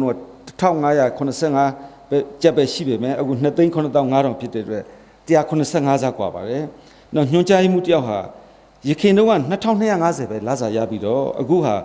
3,9,400ဖြစ်တဲ့အတွက်အစ166ဆกว่าပါတယ်ခင်ဗျနောက်ညွှန်ချုပ်တယောက်ဟာရခင်တုန်းက2,500ပဲရပါတယ်အခုဟာ9,500ဖြစ်တဲ့အတွက်အစ220กว่าပါတယ်ခင်ဗျအဲ့ဒီဟာများကိုလည်းထည့်သွင်းစဉ်းစားပြီးဖို့ကျွန်တော်အနေနဲ့ဒီမှာတင်ပြလိုခြင်းဖြစ်ပါတယ်နောက်ထိုစဉ်ကစီပင်သားရဲ့အဖွဲ့များကစီပင်သားရဲ့ရုံးချုပ်ကနေပြီးတော့လုံငန်းတာဝန်များကိုစီပင်ခန့်ခွဲတာဖြစ်ပါတယ်ရခိုင်စီပင်သားရဲ့အဖွဲ့ဟာမိမိဝင်နဲ့ရက်တည်တဲ့စနစ်နဲ့ဆောင်ရွက်တဲ့အတွက်ကျွန်တော်ချင်းပြည်နယ်မှာတော်တော်များများဒေသဖောင်ပြလုပ်ငန်းများကိုလှုပ်ဆောင်နိုင်ခြင်းမရှိခဲ့ပါဘူးဝင်နေပါတဲ့မြို့နယ်မျိုးများမှာဒီနိုင်ငံတွေရဲ့အထောက်ပံ့နဲ့ပဲရခိုင်ကာလကလည်းရက်တည်ခဲ့တာဖြစ်ပါတယ်ခင်ဗျနောက်စီပင်သားရဲ့ဦးစီးဌာနရုံးချုပ်ကို2012ခုနှစ်ကစပြီးတော့ဖျက်သိမ်းပြီးဒီစီပင်သားရဲ့အဖွဲ့များကိုတက်ဆိုင်တိုင်းဒေသကြီးနဲ့ပြည်နယ်များမှာအစိုးရအဖွဲ့ကနေပြီးတိုက်ရိုက်ကုတ်ခဲ့တဲ့စနစ်ကိုဆောင်ရွက်ခဲ့တာဖြစ်ပါတယ်။နောက်ရရှိတဲ့ဝင်ငွေများကိုလည်းနိုင်ငံတော်ဗဏ္ဍာငွေကိုတစ်လုံးတစ်စီတီပေးသွင်းတဲ့စနစ်နဲ့လုပ်ခဲ့ပါတယ်။အဲ့ဒါကိုလည်း2008ဖွဲ့စည်းပုံအခြေခံဥပဒေအရဆောင်ရွက်ခဲ့တာဖြစ်ပါတယ်။2013ခုနှစ်ဒီစီပင်သားရဲ့ဥပဒေရေးဆွဲတဲ့အချိန်မှာ1993ခုနှစ်တင်ရဲ့ဒီပုံမှန်ကိုပဲရည်စူးပြီးတော့ဆောင်ရွက်ခဲ့တာဖြစ်တဲ့အတွက်အုပ်ချုပ်မှုစနစ်ပြောင်းလဲလာတဲ့နဲ့အမြဒီ2008ဖွဲ့စည်းပုံအခြေခံဥပဒေနဲ့လည်းကိုက်ညီမှုမရှိတော့တာကိုတွေ့ရမှာဖြစ်ပါတယ်။ချစ်ပြည်နယ်စီပင်သားရဲ့အဖွဲ့ရဲ့2010-2017ဘဏ္ဍာရေးနှစ်မှာအခွန်နဲ့တာမန်ရငွေဟာတန်း239သန်းကျော်ရှိခဲ့ပါတယ်။ဒါမဲ့အခု2018-19မှာဆိုရင်ကျွန်တော်တို့အခွန်နဲ့တာမန်ရငွေဟာတန်း1,360 billion ကျော်လောက်ရရှိလာပြီဖြစ်ပါတယ်ခင်ဗျ။ဆိုရရှိတိုးတက်မှုဟာ33%အခွန်အခောက်ဟာ33%တိုးတက်တာကိုတွေ့ရမှာဖြစ်ပါတယ်။ဒီနေရာမှာရှင်းပြလိုတာကအခွန်33%တိုးတော့လေကျွန်တော်လစာကွာဟချက်ဟာအစ180 200ကျော်ထိ ကွာဟနေတာကိုဒီမှာသတိပြုစဉ်းစားပြစီလိုပါတယ်2018-2019 ဘဏ္ဍာရေးနှစ်မှာချင်းပြည်နယ်ရဲ့အခြားတာမာရငွေများနဲ့မြို့ပြအင်အားဖွံ့ဖြိုးဦးစီးဌာနကနေ200%ပဲအခွန်ရပါတယ်။နောက်အခြားဌာနအဖွဲ့အစည်းက400%ရပါတယ်။တရားလွှတ်တော်ကနေ900%ရင်းနှီးမြှုပ်နှံမှုကုမ္ပဏီများဦးစီးဌာနက200%ရပါတယ်။ပြည်နယ်အစိုးရအဖွဲ့က200%ရပြီးတော့မှကျွန်တော်စီပီတာရဲ့အဖွဲ့က81%ရတာကိုတွေ့ရပါတယ်။ချင်းပြည်နယ်ရဲ့ဗန္ဒာရမငွေတာမာငွေအများဆုံးရှာဖွေတဲ့ဌာနလေးဖြစ်ပါတယ်။အဲ့ဒီဝင်ငွေများကိုတည်းနောက်ဆက်တွဲနဲ့ကျွန်တော်တို့ဖော်ပြထားပါတယ်။နောက်ဆက်တွဲမှာ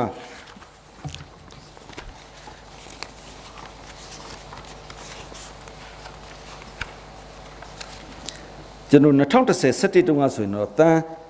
239 သန်းကျော်ပဲရတော့လေကျွန်တော်တို့ဒီဖက်ဥမာအဲ့ဒီပထမ9နှစ်2015-2016မှာတန်း965 သန်းကျော်လောက်ရလာတာတွေ့ရမှာဖြစ်ပါတယ်ဒီဖက်ကျွန်တော်2016ရဲ့နောက်ပိုင်းဆိုရင်အခု2018-19မှာဆိုရင်တန်း1360လောက်ရပြီးတော့မှကျွန်တော်19-20ဆိုရင်တန်းပေါင်း1408တန်းလောက်ရပါတယ်ကျွန်တော်2020-21မှာတော့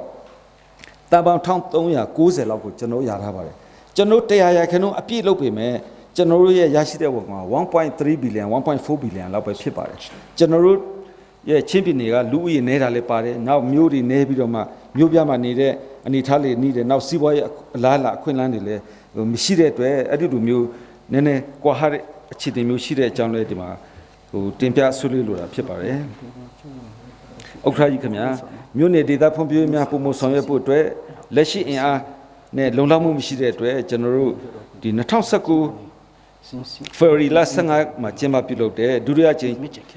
ချင်းပြည်နယ်လွှတ်တော်အရေးပေါ်အစည်းအဝေး2019ဒုတိယနေ့မှာချင်းပြည်နယ်စီပင်သားရဲ့အဖွဲ့ရဲ့ကိုကဲမဲအောင်မှာရှိတဲ့မြို့နယ်နဲ့မြို့ဖွဲ့စည်းပုံကိုဝန်ထမ်းအရာ289မှဝန်ထမ်းအရာ600ကိုဖွဲ့စည်းပုံအသစ်တိုးမြင့်ပြီးတယ်ဖြစ်ပါတယ်။နောက်အဲ့ဒီ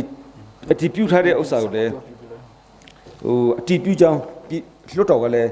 အကြောင်းကြားပြီးဖြစ်ပါတယ်။ချင်းပြည်နယ်စီပင်သားရဲ့အဖွဲ့ရဲ့လက်ရှိဝန်ထမ်း289ဦးသာရှိပါတယ်။2020-21ဘဏ္ဍာနှစ်မှာကျွန်တော်တို့ခန့်အပ်ဖို့ရထားဝန်ထမ်း112ဦးရှိတဲ့အတွက်ခန့်အပ်ဖို့ရမငွေလဲ6လစာရထားပြီးဖြစ်ပါတယ်လွှတ်တော်ဥက္ကဋ္ဌကြီးနဲ့ကိုယ်စားလှယ်များခင်ဗျာတိုင်းဒေသကြီးနဲ့ပြည်နယ်များရဲ့ဝင်ငွေဟာအခွန်ခများရခိုင်နှုန်းပမာဏမတူတာကိုတွေ့ရမှာဖြစ်ပါတယ်ဝင်ငွေနဲ့ကျွန်တော်တို့ချင်းပြည်နယ်ရဲ့100ရာခိုင်နှုန်းဆိုတာဟာ1.3 billion 1.4 billion ပဲရှိပါတယ်နောက်ဝင်ငွေများတဲ့မန္တလေးရန်ကုန်လိုမျိုးဟာ100ရာခိုင်နှုန်းဟာဘီလီယံ20အထက်မှာပဲရှိပါတယ်ခင်ဗျအဲ့ဒါကြောင့်ကျွန်တော်တို့30ရာခိုင်နှုန်းနဲ့ပဲကန့်သက်ပြီးတော့ဝင်ငွေခွန်များပြတဲ့ဒေသ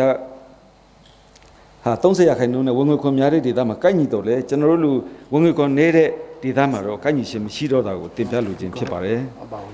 စီပင်သားရေးလုပ်ငန်းများဆောင်ရွက်ရမှာမြို့ပြများအရှင်ဟုန်နဲ့တိုးတက်ဖို့အတွက်ကျွန်တော်တို့ချင်းပြည်နယ်အစိုးရအဖွဲ့လက်ထက်မှာပြဋ္ဌာန်းတဲ့ဥပဒေများနည်းဥပဒေများနဲ့အညီစီပင်သားရေးအဖွဲ့ရဲ့လုပ်ငန်းတာဝန်31ချက်ကိုအောင်မြင်အောင်ကျွန်တော်တို့အကောင့်ထဲပေါ်လျက်ရှိပါတယ်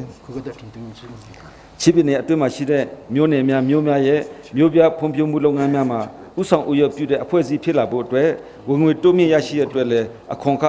အကောက်ခွန်များအပြည့်အဝကောက်ခံရရှိကိုအရှိန်ဟုန်နဲ့ဆောင်ရွက်ရမှာဝန်ထမ်းအရာလုံလောက်မှုမရှိပါတဲ့ဖြင့်ဖွဲ့စည်းပုံအသစ်တိုးမြင့်တဲ့ဖွဲ့စည်းပုံအရဝန်ထမ်းခန့်အပ်ဖို့လိုအပ်လက်ရှိပါတယ်ချင်းပြည်နယ်စီပင်တိုင်းအဖွဲ့ဟာမြို့ပြဖွံ့ဖြိုးတိုးတက်ရေးနဲ့ဝင်ငွေတိုးမြင့်ရရှိရတဲ့အတွက်ဖွဲ့စည်းပုံအသစ်တိုးမြင့်တဲ့ဖွဲ့စည်းပုံရဲ့3ပုံ2ပုံ65ရာခိုင်နှုန်းဝန်ထမ်းအရာခန့်ပါက၎င်းဥပဒေပုံမှန်58နဲ့ကိုက်ညီမှာမဟုတ်သလိုလက်ရှိဝန်ထမ်းခန့်အပ်ထားမှုနဲ့လည်းကိုက်ညီမှုမရှိတော့ပါသဖြင့်ပြည်စင်ရန်အတွက်ဒီဥက္ကဋ္ဌကြီးမှတစင်လွှတ်တော်သူတင်သွင်းရခြင်းဖြစ်ပါကြောင်းရှင်းလင်းတင်ပြအပ်ပါတယ်အလုံးကျေးဇူးတင်ပါတယ်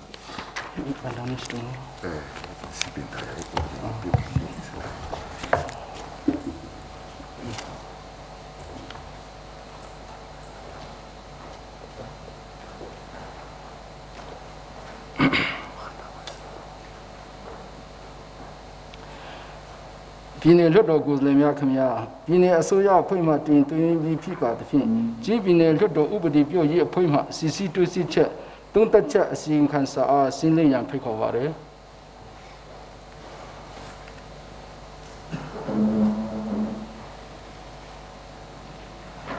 လေးစားပါတော့ချင်းပြည်နယ်လွတ်တော်ဥက္ကဋ္ဌကြီးနဲ့တကွလွတ်တော်ကိုယ်စားလှယ်များပြည်နယ်အဆင့်ဖွဲ့စည်းပြီးဝန်များအားလုံးမင်္ဂလာပါလို့စီဥစွာနှုတ်ခွန်းဆက်တာပါတယ်ကျွန်တော်ကတော့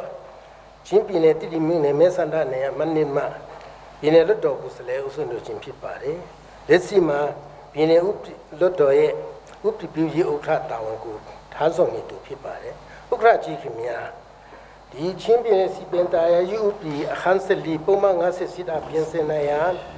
ချင်းပြည်နယ်အစိုးရဖွဲ့မှ25ရက်စီလ2020ရက်ဆွဲပါစာမတ်4မြန်ဆောင်30 S5 ကွန်ဆာကွန်ပီခွန်မြန်ဆောင်ကူဦးတုံဖြင့်တင်ပြလာပါတယ်ချင်းပြည်နယ်အစိုးရဖွဲ့ရဲ့တင်ပြစာပေါ်မှာပြည်နယ်လွှတ်တော်ရုံးကနေပြီးတော့မှပြည်နယ်ဥပဒေပြုအဖွဲ့ကိုစီစစ်ပြီးတော့မှတင်ပြဖို့တာဝန်ပြအပ်ပါတယ်ကျွန်တော်ချင်းပြည်နယ်ဥပဒေပြုရေးကော်မတီအနေနဲ့ဒီဥပဒေကိုစီစစ်တဲ့နေရာမှာအပိုင်းတစ်ပိုင်းကိုကျွန်တော်စီစစ်တွေ့ရှိရပါတယ်ပထမချက်အနေနဲ့ချင်းပြည်နယ်အစိုးရဖွဲ့ကနေပြီးတော့မှဥပဒေကိုပြင်ဆင်မှုတင်ပြတဲ့နေရာမှာချင်းပြည်နယ်စီပင်တာယာယူပီအခန်းစလီပုံမှန်50ဝန်ထမ်းအတွက်ပုံချစိတ်ဒီနေ့ချင်းကြစီတော့ဝန်ကြီး30စာခိုင်နှုန်းချက်တော်လင်စစ်မရှိစီရဆိုတဲ့စကားရအစားချင်းပြည်နယ်စီပင်တာယာယူပီ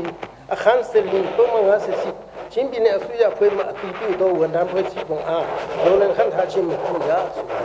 ပြင်ဆင်လိုတဲ့အချက်တင်ပြလာပါတယ်ဥက္ကဋ္ဌကြီးခင်ဗျာကျွန်တော်တို့ဥပဒေတစ်ခုကိုပြင်ဆင်မှုစီစစ်တဲ့နေရာမှာကျွန်တော်မူလဥပဒေရဲ့အနှစ်သာရကိုကျွန်တော်မပြတ်ပယ်စီဘူးအဓိကချက်ဖြစ်ပါတယ်နောက်တစ်ခါရှိတဲ့နောက်တဲ့စကလုံးကိုနီနွန်းဘူးစီလျော်ဟတ်ဆမှုရှိဘူးလေလိုအပ်ပါတယ်နောက်တစ်ခါအဓိပ္ပာယ်ရှင်းလင်းဖို့လည်းလိုအပ်ပါတယ်ဒီတင်ပြချက်တဲ့ပုံမှာကျွန်တော်စီစစ်တဲ့နေရာမှာမူလဥပဒေမှာအဓိကဖော်ပြတာကဝန်ထမ်းအတွက်ကုန်ကျစရိတ်ဒီနေ့စဉ်ရရှိတော့ဝန်ကြီး30စာခိုင်နှုန်းတဲ့ဒေါ်လန်ချင်းမရှိစီရဆိုတော့မှကုန်ကျစရိတ်ငွေကြီးကိုဖော်ပြခြင်းဖြစ်ပါတယ်တင်ပြဖို့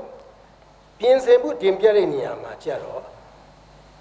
ချင်းပြည်နယ်အစိုးရအဖွဲ့မှအတည်ပြုတော့ဝန်ထမ်းဖွဲ့စည်းပုံအားဒေါ်လန်ခန့်ထားခြင်းမရှိစီရဆိုတော့မှမူလစကားရအတိပေနဲ့လုံးဝစန့်ကျင်ကွဲလွဲပြီးတော့မှဝန်ထမ်းဖွဲ့စည်းပုံအင်အားနဲ့တင်ပြလာတော့ကျွန်တော်သိရှိရပါတယ်စီနောက်စကားလုံးကညီညွတ်မှုမရှိဘူးဘာလို့လဲဆိုတော့ဒီနေရာမှာဝန်ထမ်းကုန်ကျစရိတ်ဆိုတဲ့ငွေချင်းနဲ့ဒီဝန်ထမ်းအင်အားဖွဲ့စည်းပုံနဲ့ဘယ်လိုမှဟတ်ဆက်လို့မရဘူးဆိုတာကျွန်တော်သိရှိရပါတယ်တိုးတော်လည်းပဲအစိုးရအဖွဲ့ကနေပြီးတော့မှတင်ပြလာတဲ့ကိစ္စဖြစ်လို့ကျွန်တော်တို့အလေးနဲ့ထားပြီးတော့မှကျွန်တော်ကြီးစုတဲ့ကျွန်တော်လေ့လာတဲ့နေရာမှာချင်းပြည်နယ်2013ခုနှစ်ချင်းပြည်နယ်စီပင်တာရေးဥပဒေပုံမှန်56မှာစီပင်တာရေးအဖွဲ့ကြီးအစိုးရအဖွဲ့ကြီးအတည်ပြုချက်ဖြင့်စီပင်တာရေးအဖွဲ့တစ်ဖွဲ့စီလုပ်ငန်းတာဝန်များနဲ့ဝန်ကြီးပနာမကိုအခြေခံလက်တတ်မှတ်ချက်များနဲ့အညီလူအတော်ဝန်ထမ်းဖွဲ့စည်းပုံကိုရည်ဆွဲအတည်ပြုထားရဆိုတော့မှပေါ်ပြထားပါတယ်။တနည်းအားဖြင့်ဆိုလို့ရှိရင်ဒီဝန်ထမ်းအင်အားဖွဲ့စည်းပုံအခုတူးချိတ်ခံထားမျိုးဥစ္စာလေးပဲခုနပြည်နယ်စီပင်တာရေးအဖွဲ့ဝန်ကြီးရဲ့တင်ပြချက်တွေကဝန်ထမ်းဖွဲ့စည်းပုံအစိုးရအဖွဲ့ကနေတော့အတည်ပြုပြီးသားဖြစ်ပါတယ်။ပြည်နယ်အစိုးရအဖွဲ့ရဲ့လုပ်ပိုင်ခွင့်လည်းဖြစ်ပါတယ်ဒီဝန်ထမ်းဖွဲ့စည်းပုံအင်အားထက်ဒေါ်လန်ရှိမရှိစီရဆိုတဲ့စကားလုံးကဒေါ်လန်ရှိမရှိစီရစကားလုံးဟာအစိုးရဖွဲ့ကသူ့ရဲ့စီမံခန့်ခွဲရေးနည်းလမ်းနဲ့ဆောင်ရွက်ကြမယ်ကြီးကြပ်ကြမယ်ကိစ္စတာဖြစ်ပါတယ်ချင်းပြည်နယ်လွတ်တော်အနေနဲ့ဒီဝန်ထမ်းဖွဲ့စည်းပုံနဲ့ကျွန်တော်တို့ပြင်ဆင်စရာလည်းမလိုဘူးဆောင်ရွက်ပြပိုင်ခွင့်လည်းမရှိဘူးသူ့ဖွဲ့စည်းပုံအပေါ်မှာဒေါ်လန်ချင်းရှိမရှိဆိုတာအခါရုပ်ဆိုတာအစိုးရဖွဲ့ကကြီးကြပ်ပြီးတော့မှဆောင်ရွက်ရမယ်ကိစ္စဖြစ်တယ်ဆိုတာပရမတ်အနေနဲ့ကျွန်တော်တင်ပြလိုပါတယ်ဒုတိယအချက်အနေနဲ့အစိုးရဖွဲ့ကနေပြီးတော့မှဒီဝန်ထမ်းရဲ့လက်စာဟာလုံလောက်မှုမရှိလို့တင်ပြလာတဲ့ကိစ္စဖြစ်နိုင်တယ်ဆိုပြီးတော့မှဒုတိယအဆင့်အနေနဲ့ကျွန်တော်တို့စဉ်းစားသုံးသပ်ပါတယ်စဉ်းစားသုံးသပ်တဲ့နေရာမှာကျွန်တော်တို့ကတပိုက်ကဒီစီပင်တာယာကြီးလုပ်ငန်းအနေနဲ့ဝန်ကြီးဌာနအနေနဲ့မြို့ရွာတာယာလပါကြီးမြို့ရွာဖွံ့ဖြိုးတိုးတက်ရေးအတွက်အဓိကဖွဲ့စည်းတယ်လို့ကျွန်တော်ယူဆပါတယ်ယုံကြည်ပါတယ်ဒါကြောင့်မလို့ဒီမြို့ရွာ တူတဲ့ဖွံ့ဖြိုးရေးစီပင်တရားလပရေးအတွက်ဆောင်ရွက်နိုင်ဖို့ဆိုရင်စီပင်တရားကြီးဘာနိုင်ဗရန်ပုံသူစီပင်တရားကြီးအတွက်မြို့ကျော်တူတဲ့ဖွံ့ဖြိုးရေးအတွက်အဓိကတုံးဆွဲပြီးတော့မှအဓိကဆောင်ရွက်ရမလို့ကျွန်တော်ယုံကြည်ပါတယ်ဒါကြောင့်လို့ဝန်ထမ်းတစ်ပိုင်းမှာလည်းပဲဒီဝန်ထမ်းဖွဲ့စည်းပုံအရဝန်ထမ်းကလည်းပဲလုံလောက်တဲ့ဝန်ထမ်းရှိမှဝန်ထမ်းလုံလောက်မှလည်းပဲဆောင်ရွက်နိုင်မယ်ဆိုတာကျွန်တော်တစ်ပိုင်းမှာလည်းတုံ့တက်ပါတယ်ဒါကြောင့်မလို့ကျွန်တော်ကထပ်ဆင့်ပြီးတော့မှလေးလာတဲ့နေရာမှာမြေတို့ပင်စုစီကမှုဘာပဲဖြစ်ဖြစ်တစ်ဖက်မှာလည်းပဲအစိုးရဖွဲ့နေနဲ့တော်လကောင်းစီပန်တရားရဲ့အနေနဲ့တော်လကောင်းဒီမြို့ကျော်တရားလပတ်ကြီးဖွံ့ဖြိုးတိုးတက်ရေးကိုဆောင်ရွက်နိုင်ရအတွက်ဝန်ထမ်းဖွဲ့စည်းပုံတော့တူးချက်ခန့်ထားလူအပ်တယ်ဆိုရင်တော့ဒီအစိုးရဖွဲ့ရဲ့လုပ်ပိုင်ခွင့်ရှိတယ်ခန့်ထားနိုင်ပါတယ်အတည်ပြုနိုင်ပါတယ်ဆိုတာ56မှာကုန်ပါပြတာဒါနဲ့ဇောထွေးပြီးတော့မှဒီ50ကုန်ချက်စိတ်ကြီး30ရာခိုင်နှုန်းထက်မကျော်လွန်စီရဆိုတဲ့စကလုံးနဲ့ဇောထွေးเสียအကြောင်းမရှိဘူးသူ့ရဲ့အစိုးရဖွဲ့ရဲ့လုပ်ပိုင်ခွင့်ဖြစ်ပါတယ်ကျော်လွန်တယ်ဆိုရင်လည်းပဲသူ့အနေနဲ့ကျော်လွန်တဲ့ဥစ္စာကိုပယ်ဖြတ်ဖို့ပဲဖြစ်တယ်လွတ်တော်နဲ့မဆိုင်ဘူးလွတ်တော်နဲ့ဆိုင်တာတော့ဆိုင်နိုင်တဲ့ကိစ္စတော့ဒီငွေကြီးကိစ္စဖြစ်ပါတယ်ဒီငွေကြီးကိစ္စမှာတော့ခုနကျွန်တော်ဆွေးနွေးတင်ပြတယ်လို့ဒီ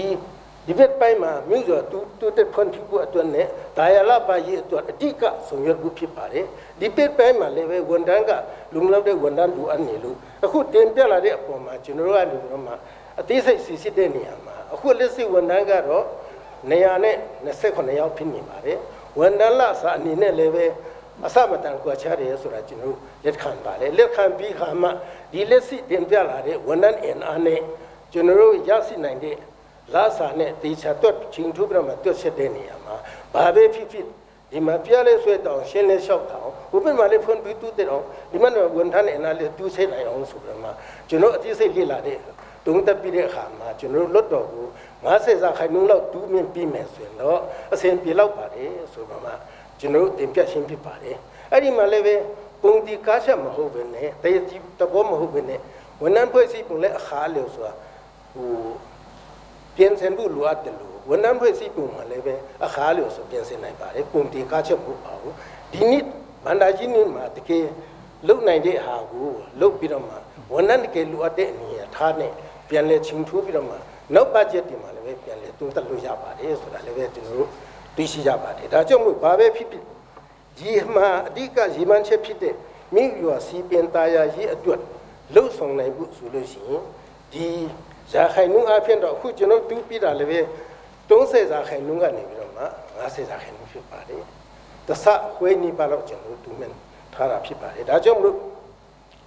ကျွန်တော်တင်ပြတဲ့နေရာမှာလွတ်တော်ဥက္ကဋ္ဌကြီးကိုကြီးကြကော်မတီမှာကျွန်တော်ကော်မတီအနေနဲ့တင်ပြခဲ့ပါတယ်လွတ်တော်ကုစလေမြတ်ကလည်းပဲအခြေလဲဆွေးနွေးပြီးမှ50စာခိုင်နှုန်းကတော့စီလျော့ပါတယ်တင်းလျော့ပါတယ်မြတ်တာပါတယ်လုတ်ဖြစ်ပါတယ်ဆိုတော့မှတုံးတက်တဲ့အတွက်ကြောင့်ကျွန်တော်တို့ကလွတ်တော်အတည်ပြုပြီးတော့မှလွတ်တော်ကြီးကြကော်မတီအတည်ပြုပြီးတော့မှကျွန်တော်အစိုးရဖွဲ့ကိုပြန်လဲတင်ပြရှင်းဖြစ်ပါတယ်အစိုးရဖွဲ့နေပြီးတော့ပြန်ပြီးတော့မှပြန်လဲတင်ပြတဲ့နေရာမှာခုနအစိုးရဖွဲ့တဲ့31ရက်နေ့ရှိရက်2020ကျဆွေးပါစာမတုံမြင့်စော9တဲ့စခွန်ကွန်ဆာကွန်ပီနှစ်မြင့်စောကူဦးတုံးအရာပြန်လဲတင်ပြတဲ့နေရာမှာကျွန်တော်တို့ပြင်ဆင်ပြည့်တဲ့အတိုင်းမဟုတ်ပဲနဲ့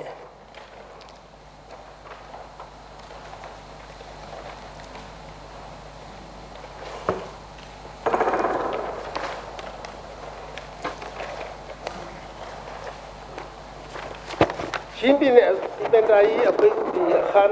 တဲ့ဒီဘုံမှာငါစစ်ရှင်းပြနေဆွေအစိုးရအဖွဲ့မှဒီပြုတော့ဝန်ထမ်းဖွဲ့စည်းပုံကကျော်လွန်ခန့်ထားခြင်းမပြုရဆိုတော့မှ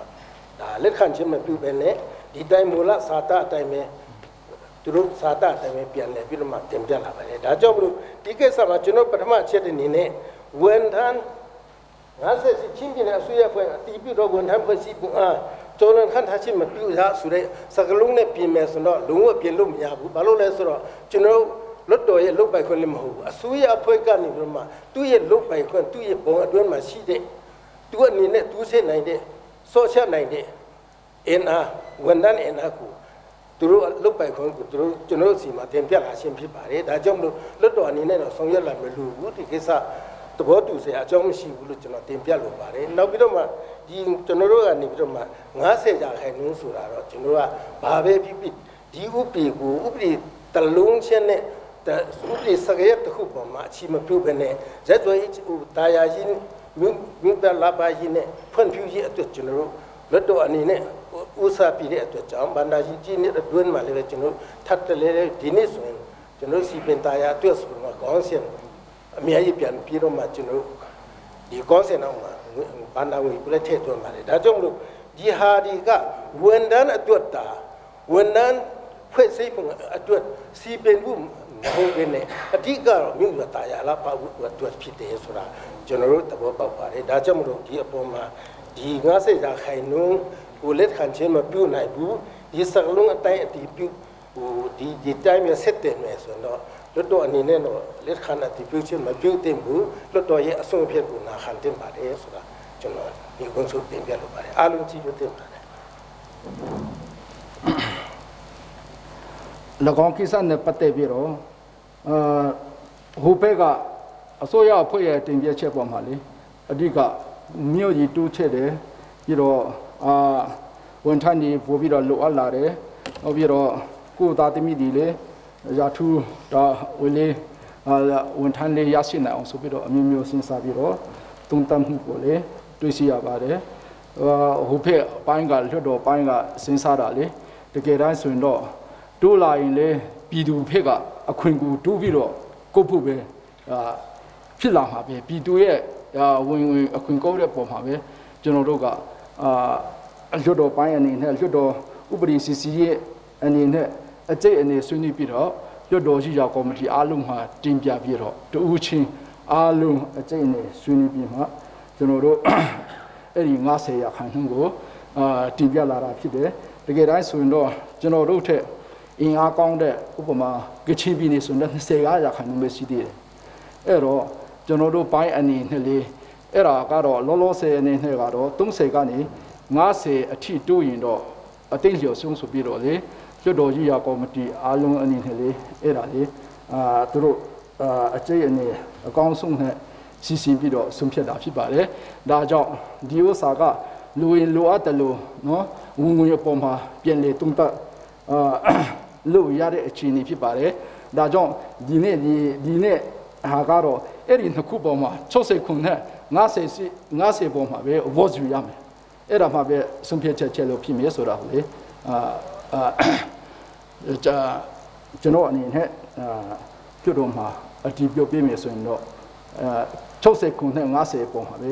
vote ယူပြီးတော့ဆုံးဖြတ်ချက်တစ်ခုချက်မှာပဲအဖြစ်ရမယ်ဆိုတာကိုလေဒီကနေညွှန်ကြားလိုက်ပါတယ်ဟုတ်ကဲ့လွတ်တော်ထားခြင်းနဲ့ဆွေးနွေးတဲ့ကော်မတီဥက္ကဋ္ဌလည်းကျေးဇူးတင်ပါတယ်ကျွန်တော်အနေနဲ့အခုနကျွန်တော်ဘက်က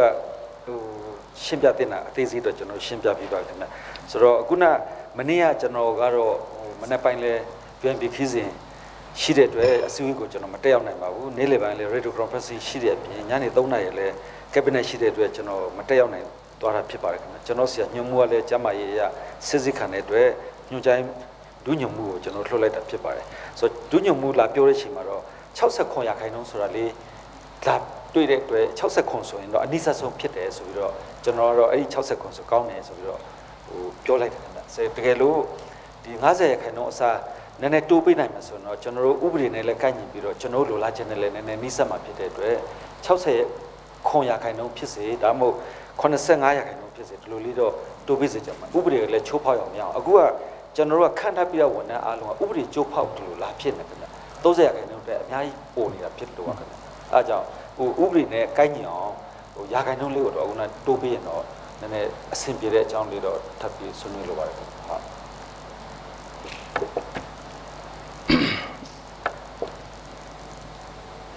ပြည်နယ်လွှတ်တော်ကိုယ်စားလှယ်များခင်ဗျာပြည်နယ်အစိုးရအဖွဲ့မှတင်သွင်းလာတဲ့နော်ချင်းပြည်နယ်စီပင်သာယာရေးဥပဒေပြင်ဆင်ရေးနဲ့ပတ်သက်ပြီးတော့နော်ဆွေပြည်နယ်လွှတ်တော်ကိုယ်စားလှယ်များမှဆွေးနွေးတင်ပြလို့ချင်းတဲ့လူစီရင်ညနေတနာရီမတိုင်ခင်လွှတ်တော်ရုံးဝန်ထမ်းအကြီးမှုထိုင်ကိုတင်သွင်းပြရန် ဖြစ်ပါတယ်ဒီကနေ့ပိုင်းမှာပဲကျွန်တော်တို့အဲ့ဒါတင်ပြီးပြင်မှာလည်းပြန်ဆွေးနွေးမယ်ဆိုတော့ကို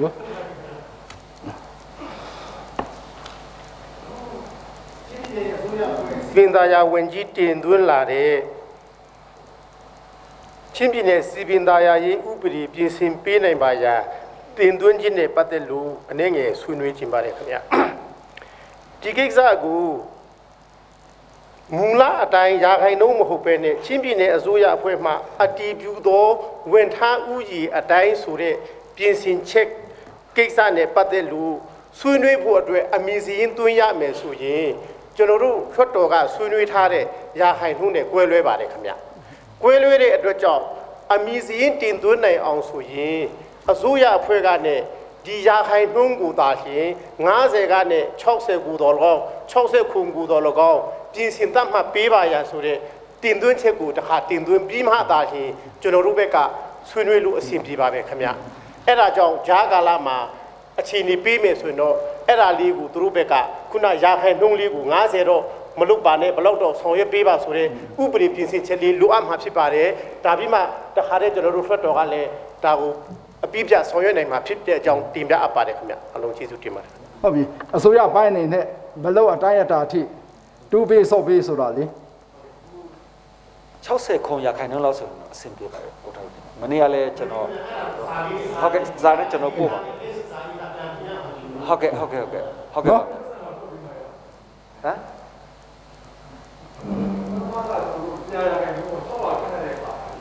ချောအလုံးဖွဲ့စည်းပုံနဲ့ခန့်တဲ့အခါမှာစီပင်သားရဲ့ကောက်ခံထားတဲ့အခွန်တွေအကုန်လုံးကလာစားစိတ်တွေမှာကုန်သွားတယ်2သိန်းကျော်ပို့တယ်အဲ့အတွက်ကျွန်တော်တို့က50ပေါ့50ခုနက1.5တဝက်ပေးလိုက်တော့50ရာခိုင်နှုန်းလာစားပေးလိုက်ပြီး50ရာခိုင်နှုန်းကဖွံ့ဖြိုးရေးအတွက်ကြံဆိုပြီးတော့မှကျွန်တော်ထားလိုက်တာပေါ့မနေ့က224ယောက်ပေါ့ကျွန်တော်တို့ပြအခုမနေ့ပေးတာ229ယောက်ကျွန်တော်တို့ဥပဒေချမ်းကော်မတီကိုပေးတာက224ယောက်50ရာခိုင်နှုန်းဆိုတော့ကျွန်တော်အယောက်300ကြီးခန့်လို့ရတယ်အယောက်300ခန့်ပြီးတော့မှ50ရာခိုင်နှုန်းလာစားပေးမယ်လူငယ်ဖွဲ့စည်းပုံရလဲအယောက်300ကျန်မှာပေါ့လာစားကြီးပဲအကုန်ပေးလိုက်တဲ့အတွက်ကျွန်တော်တို့ဖွံ့ဖြိုးရေးအတွက်ပေါ့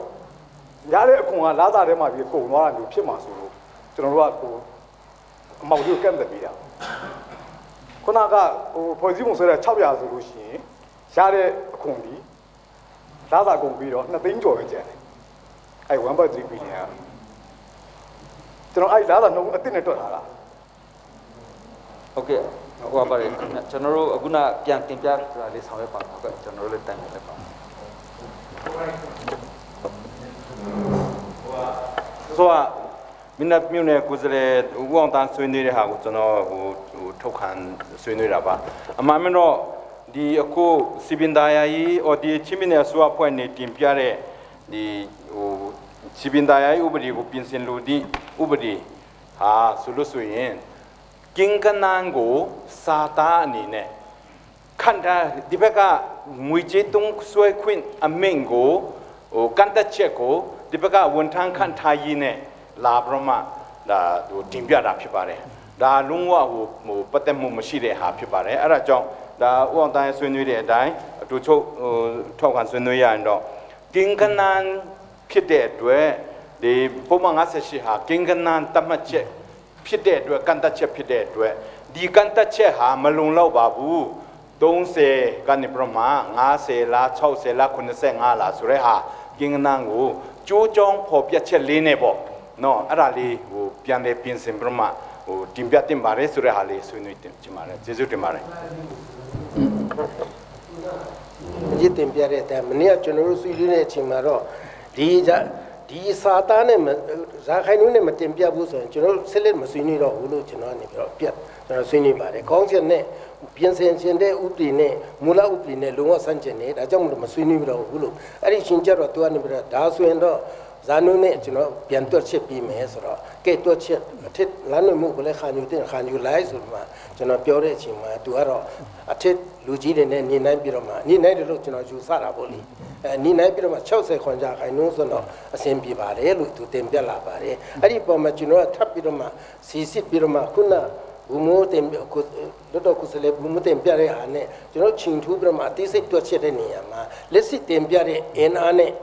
နောက်ဟိုခန့်ထားမဲ့တူးဆက်ပြီးတော့မှခန့်ထားမဲ့အင်အားနဲ့တွက်ချက်တဲ့အချိန်မှာ50ရာခိုင်နှုန်းလောက်တော့စီလျက်ပါတယ်ဆိုတော့ကျွန်တော်တင်ပြချင်းဖြစ်ပါတယ်ဒါပေမဲ့ခုနဝန်ကြီးတင်ပြသွားတယ်လို့50ရာခိုင်နှုန်း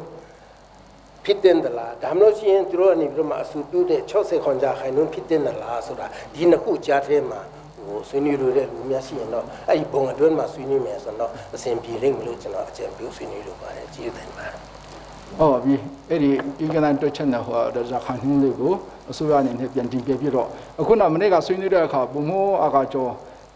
ဆွေးနွေးရလေကျွန်တော်တို့ကအဲ့ဒီရခိုင်နှုန်းတူးပေးတဲ့အပေါ်မှာလူဦးကြီးဘလောက်ခန့်ပြီးတော့ဒီမြို့နယ်မှာဘလောက်အဲ့ဒီအထီကိုအသေးစိတ်ကျွန်တော်တို့ဆွေးနွေးခဲ့ပြီးဖြစ်ပါတယ်အဲ့ဒီအပေါ်မှာထပ်ပြီးတော့အစိုးရပိုင်းနဲ့တင်ပြပြီးမှာပဲကျွန်တော်တို့အဲ့ဒီပုံမှာပဲအထီပြောချက်ယူရမယ်ဆိုတာကိုကျွန်တော်အနေနဲ့ထပ်လောင်းပြီးတော့ပြောချက်လုပ်ပါတယ်ညနေပိုင်း